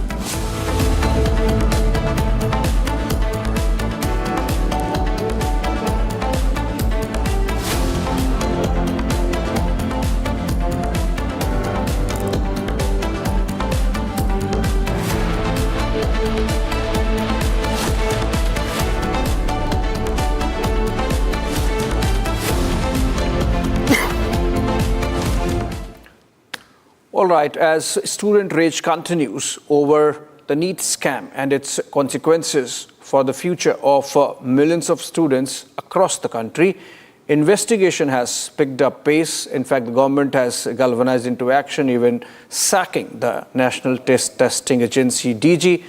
But despite that, fact remains that a scam happened, and the CBI now has to get to the bottom of it. The agency teams have panned out across the country, from the epicenter in Patna to Jharkhand to Chhattisgarh and also Maharashtra. Have a look at those developments. The anger and the protests continue nationwide over the NEET scam. After Patna and Godhra, the investigation has now reached Maharashtra's Marathwada region. According to sources, out of the two people, one is said to be working in Latur, whereas another in Solapur. Sources have also revealed that both the suspects who were detained by the ATS are teachers. Meanwhile, in Haryana's Jhajjar district, total 494 NEET aspirants retook the examination. When the entrance examination took place on May 5th, after that, the result of that entrance examination came out on June 4th. And since then, there have been a lot of report of discrepancies and allegations of malpractices in the examination. And there are several cities from where reports have come out of malpractices, which include Bihar's Patna. Bihar's Patna is the epicenter of that NEET paper leak in the matter. But if you see what happened, that the Supreme Court Court has said that those students who have got the grace marks will have to reappear the entrance examination again. And 1,563 students are supposed to be reappearing those entrance examination, because if you see what had happened, that when the result came out on June 4th, there were 67 students who topped the entrance examination. Republic also spoke to the parents of the NEET aspirants who appeared for the re-examination. ये कि अभी भी जो है बहुत सारे parents जो हैं वो कहीं ना कहीं टेंशन में हैं, क्योंकि उनको लग रहा है कि उनके साथ नाइंसाफ़ी हुई है। ऐसा क्यों लग रहा है? ऐसा इसलिए लग रहा है क्योंकि पेपर तो लीक हुआ है, इसमें तो कोई शक नहीं। और फिर जो है कि सबका पेपर कैंसिल होना चाहिए था, और जो चलो इन बच्चों का करवा रहे हैं तो इनको टाइम तो देना चाहिए था ना। एक 12 रिजल्ट आया 4 जून को आया था ना, और उसके बाद एक महीने से बच्चों को 1 महीने पहले उन्होंने पेपर दिया था, तो उसके बीच में वो पढ़े नहीं थे बिल्कुल भी। जिसने पेपर दे दिया वो क्यों पढ़ेगा? जिन बच्चों को ग्रेस मार्क्स दिया गया सिर्फ उनके एग्जाम हो, क्या ये सही है? ये तो सभी का होना चाहिए, ऑल स्टेट में होना चाहिए नीट, क्योंकि लीक एक जगह नहीं होता सर। 1563 बच्चों की बात ही नहीं है, बहुत सारा लीक हो रखा है sir. In Jhajjar, 6 students scored a perfect 720 marks. Section 144 was imposed near the examination centers to ensure fair conduct. Republic also spoke exclusively to NEET exam special officer over the issue. Paper 2 बजे है तो जो ना 2 घंटे पहले जो भी NIT की तरफ से एनटी की तरफ से जो भी गाइडलाइन है वही बनाए जाएंगे। The students are frustrated over the NEET scam and the latest postponement of exams, as the future of youth is being severely compromised with paper leaks. The big question is, when will the perpetrators be brought to book? The nation wants an answer.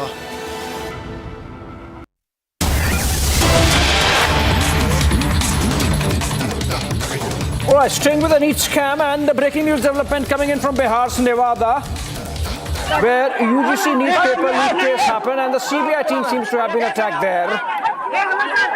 Big breaking development. CBI team seems to have been attacked in Bihar's Nevada while they had gone to investigate the UGC NET paper leak. Remember, UGC NET exam was cancelled by the Education Ministry on reports that the paper might have been compromised. Those leads also reaching to Nevada and the CBI team there being attacked. If we can connect with Prakash Singh, our senior editor in Patna, and get more details about this attack, which seems to have happened in Nevada. To be more specific, the Kasiyadi village of Morena Panchayat of the police station area.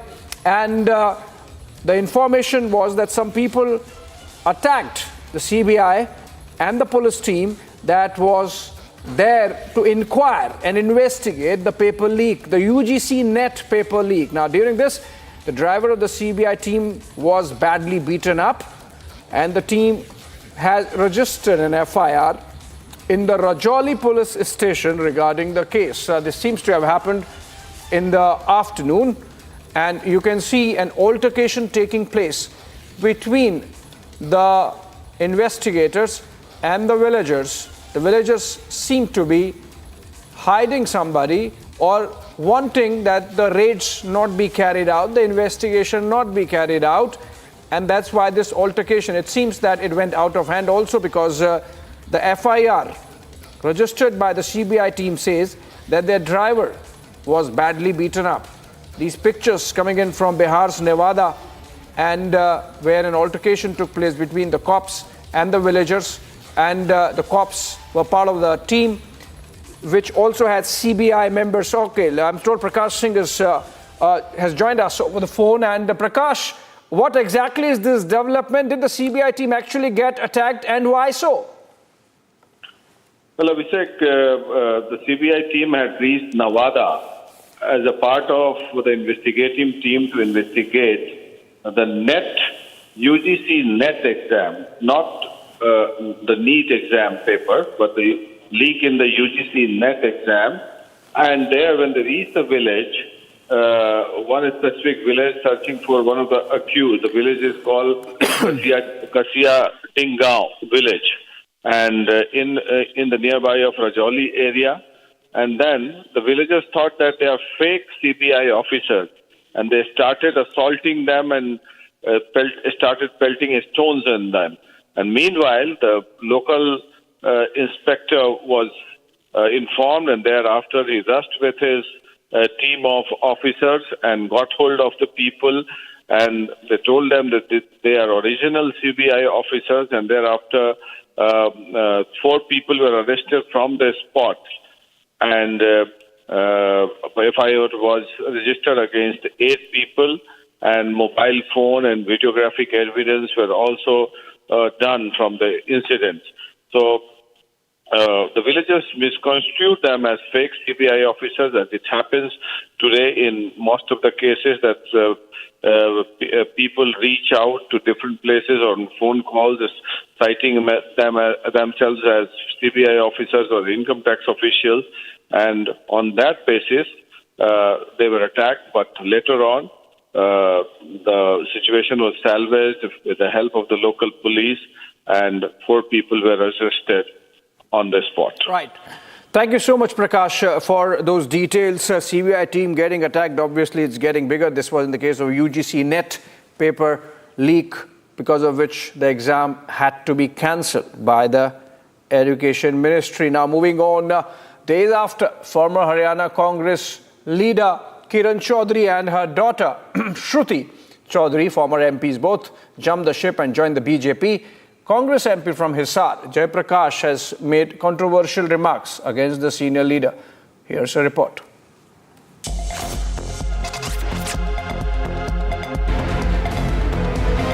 Senior Congress leader and party MP from Hisar, Jai Prakash, sparked a massive controversy. Making sexist remarks against former party leader Kiran Chaudhary, Jai Prakash said, "Only men can run the political legacy and not women." Sharpening his taunt, Jai Prakash further added that Bansi Lal's son is in the Congress party and Kiran cannot run his legacy. के चौधरी बंसीलाल की विरासत, बुजुर्गों भाइयों, विरासत हमारी आदमी से चलती है, वो उससे नहीं। चौधरी बंसीलाल का वारिस है तो अनिरुद्ध है, चौधरी बंसीलाल का बेटा है तो रणवीर महेंद्रा तो कांग्रेस में है। Congress MP Jai Prakash's controversial remark comes just days after Kiran Chaudhary dumped the Congress to join BJP. On June 19, former Haryana Chief Minister Bansi Lal's daughter-in-law Kiran Chaudhary, along with her daughter Shruti Chaudhary, joined the Saffron Party in presence of Chief Minister Naib Singh Saini and Union Minister Manohar Lal Khattar.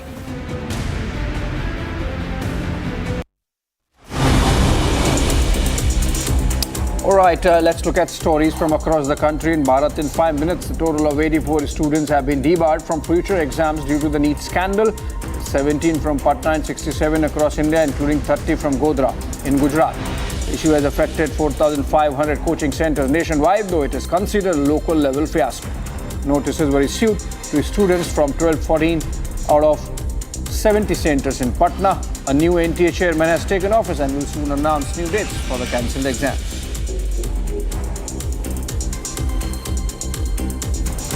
Uttar Pradesh Congress President Ajay Rai expressed concerns over the NEET scam schedule, alleging that recent actions, including the removal of the DG as Hitlerism, further indicating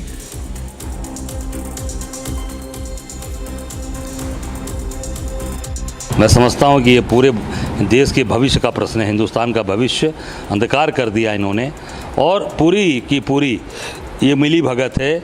अब ये साबित हो गया, कल इन्होंने DG को हटाया, महानिदेशक एनटीए की डीजी को हटाया। अब ये साबित हो गया कि इसमें भ्रष्टाचार हुआ है, गलत हुआ है और पूरी तरीके से बच्चों का भविष्य खराब किया गया। Bengal BJP President and Union Minister Shukanto Majumdar commented on the NEET and UGC net issues, noting the removal of the NTA DG and the establishment of an inquiry committee. He affirmed a rigorous approach, promising that those responsible would face consequences. Majumdar spoke about the seriousness with which the matter is being addressed, aiming for transparency and accountability in handling educational challenges affecting students in West Bengal and beyond. आप सब जानते हैं कि NTA के DG को हटाया गया है, एक इंक्वायरी कमेटी भी बनाई गई है इसरो के एक्स चेयरमैन के अध्यक्षता में, और इस तरीके का सरकार का माइंडसेट है कि जो भी इसके साथ जुड़ा हुआ है, जिन्होंने करप्शन किया, किसी को बख्शा नहीं जाएगा, हर एक को गिरफ्तार किया जाएगा। Hemanta Biswa Sarma, the Assam Chief Minister, declared his support to women, taking a jibe with the Congress's Khadakat scheme's promise to provide 1 lakh rupees in a year. He further promised to personally congratulate the Chief Minister once the same was implemented. देखिए खटाखट scheme में महिलाओं को 1 लाख रुपया मिलना चाहिए। जो दिन मिलेगा तब हम जाके मुख्यमंत्री जी को अभिवादन करूंगा। The district administration in Kallakurichi has exhumed bodies initially buried without post-mortem to verify illicit liquor consumption. This action aims to ensure families affected by the Hooch tragedy receive compensation. This afternoon in Sukhma district's Jagaragunda police station limits, Maoists detonated an IED, resulting in the deaths of 2 CRPF Cobra battalion jawans. Additional SP Akash Rao confirmed the incident, mentioning that security forces and police have responded swiftly. The bodies of the jawans have been safely recovered and a search operation is currently underway at the site of the attack.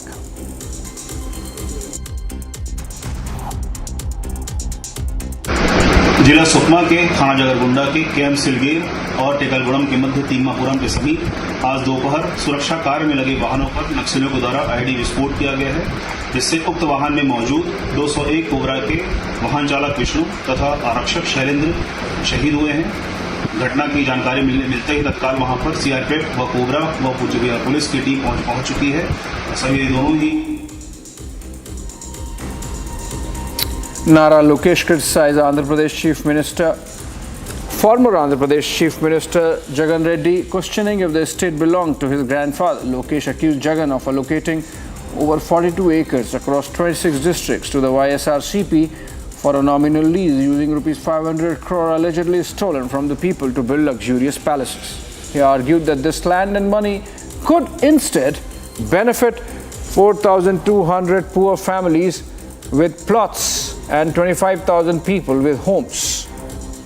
Lokesh condemned Jagan's actions as greed-driven and questioned his obsession with wealth and opulence.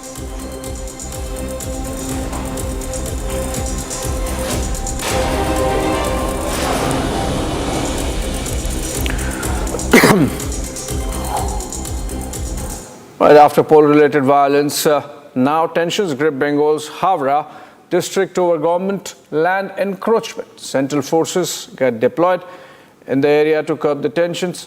For more, take a look at this 1-minute report. Tensions rise in West Bengal's Howrah over the encroachment of the 100 Bigha government land. In Howrah's Bankada area, a group of land mafia was working to fill the wetland near the Howrah-Amta railway line, which was stopped by the locals.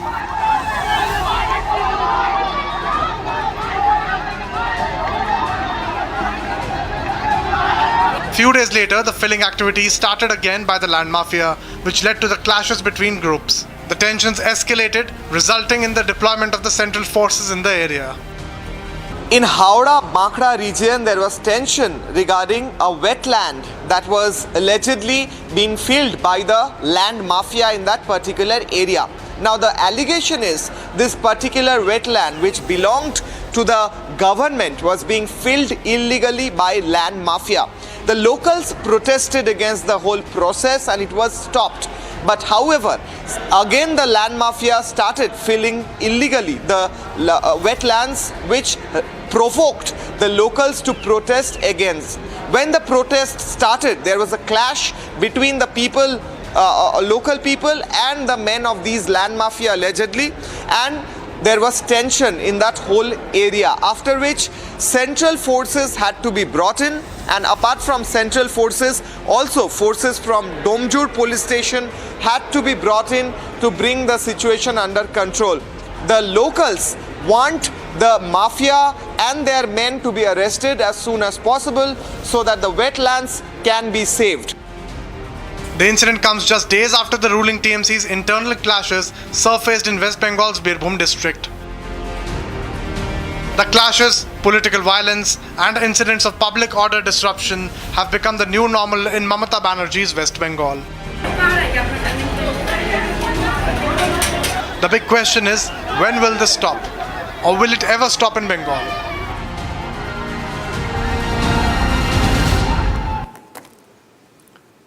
Well, the BJP and the AIADMK have leveled big charges on Tamil Nadu Chief Minister M.K. Stalin and the DMK government there, alleging complicity of its members in the Hooch tragedy that has claimed lives of 56 people now. The BJP has also demanded a CBI inquiry into the illicit liquor scam and the resignation of Chief Minister Stalin, as well as that of Prohibition and Excise Minister S. Muthuswamy. Look at this report.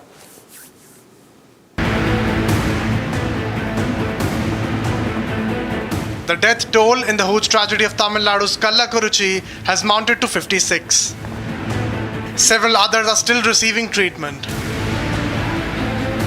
The AIADMK and the BJP have gone all guns blazing against the Stalin government. Addressing a press conference, BJP MP Sambit Patra called the incident a state-sponsored murder. यह इतना महत्वपूर्ण विषय है और मुझे आश्चर्य है कि इस विषय पर कांग्रेस पार्टी के मल्लिकार्जुन खड़गे, प्रियंका वाड्रा, राहुल गांधी, सोनिया गांधी, डीएमके और इंडिया अलायंस के तमाम जो लोग हैं, इस पे एक चुप्पी साधे हुए हैं. इस पे their silence is quite striking. हमारे बोलने से अधिक उनकी चुप्पी बोल रही है कि इस देश में अगर 32 से अधिक दलितों की, मैं तो कहूंगा ये हत्या है, ये मृत्यु नहीं है, अगर एक प्रायोजित हत्या होती है, उस पर इतने पॉलिटिकल पार्टीज चुप हैं केवल इसलिए, और उनके एजेंडे में ये विषय इसलिए नहीं आता है क्योंकि उनको लगता है कि उनका राजनीतिक हित इससे सध नहीं रहा है. Sambit also said that of the 56 people killed, almost 40 belong to the Dalit community.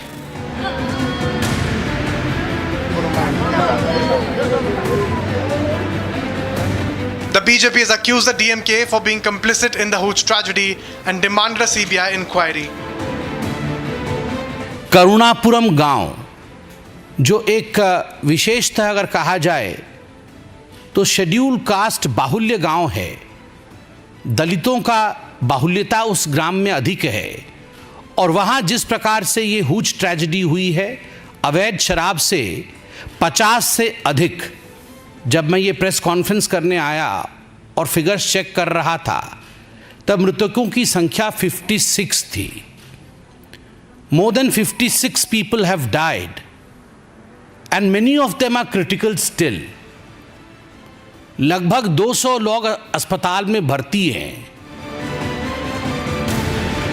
Meanwhile, AAMK leader T.T. Vidyanakaran and Kamal Hassan of the Makkal Nidhi Mayam visited the victims in the hospital, even as CM Stalin has not met the injured in the hospital. So CM should take the responsibility and he should accept the responsibility and he should give assurance to the public that these kind of accidents should not happen in the future. Tamil Nadu government has ordered a judicial inquiry which is to be led by the retired Madras High Court Judge Justice B. Gokul Das, who is expected to submit a report within 3 months.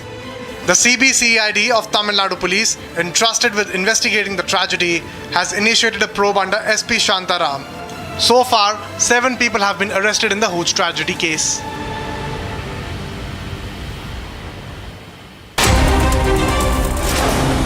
And some other stories in a wrap of Bharat in 2 minutes. Finance Minister Nirmala Sitharaman criticized the lack of discourse on Tamil Nadu Hooch tragedy, labeling the ruling government as dictatorial. She questioned the authorities' remorse or lack of.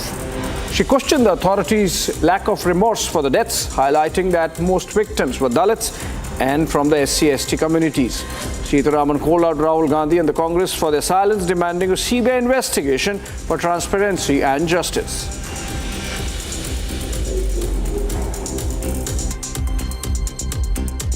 और तमिल लोग की हत्या जो हो रही है क्योंकि illegal liquor के वजह से, उसके ऊपर कोई भी दुख नहीं है क्या?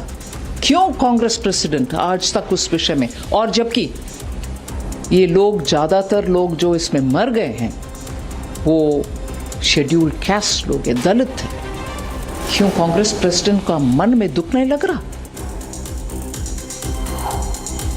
The TDP claims ex-Andhra CM Jagan Reddy used public funds to build a luxurious palace for the YSRCP-owned Water Resources Department land in HLC colony Anantapur. This 1.5-acre plot worth 45 crore rupees was allegedly taken by Reddy at age 33 without official permissions. Officials have been investigating the project's legality, raising concerns about misuse of public property and funds. The controversy raised concerns for the need of transparency and accountability. UEC Chairman M. Jagadish Kumar stated that the government has been safeguarding students' interests and maintaining exam integrity. A new NTA Director General is in place and a high-level committee led by K. Radhakrishnan, former ISRO Chairman, has been formed. This committee, including IIT exam experts, is set to restructure the NTA and review examination processes and data security. Their goal is to ensure fair, transparent and credible exams, enhancing trust and confidence among students and stakeholders.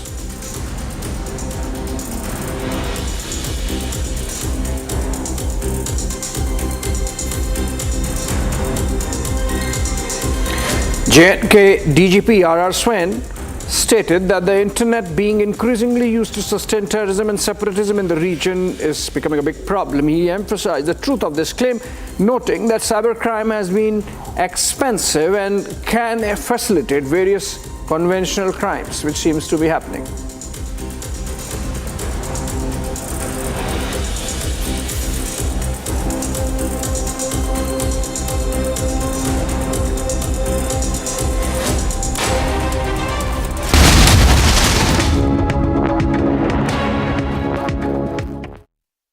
$15,000 placements in 2022-23. At Amity, we are committed to nurturing passionate, hardworking and proactive professionals.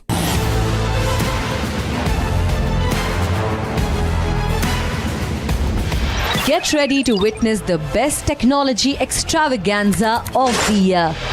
The first edition of the Republic Business Emerging Technology Awards has received an overwhelming number of nominations.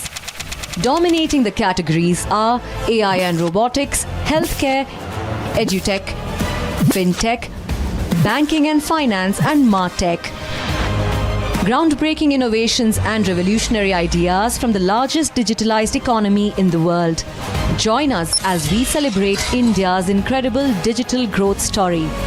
Republic Business Emerging Technology Awards, Friday, 5th July 2024. Недавно на встрече с руководством Министерства иностранных дел изложил наше видение работы по созданию равной и неделимой безопасности в Евразии. Мы готовы к широкому международному обсуждению этих ключевых, жизненно важных вопросов, как с нашими коллегами по Шанхайской организации сотрудничества, СНГ, Евразес, БРИКС, так и другими международными объединениями. American Pistachio presents Cracking News of the Hour.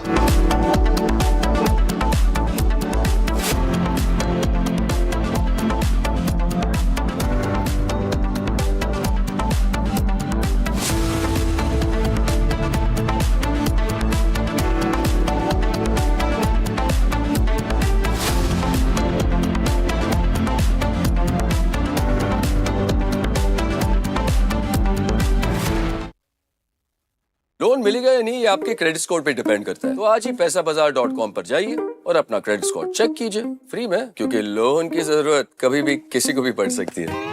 बस acting करा लो इनसे।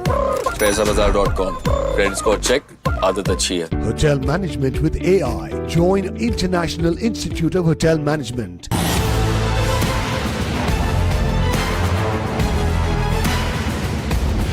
Get ready to witness the best technology extravaganza of the year. The first edition of the Republic Business Emerging Technology Awards has received an overwhelming number of nominations. Dominating the categories are AI and robotics, healthcare, edutech, fintech, banking and finance, and martech. Groundbreaking innovations and revolutionary ideas from the largest digitalized economy in the world. Join us as we celebrate India's incredible digital growth story. Republic Business Emerging Technology Awards, Friday, 5th July 2024. Los tacos son a 17, hace 5 años como 10 pesos. Acabó todas las huertas del cilantro, por eso subió demasiado.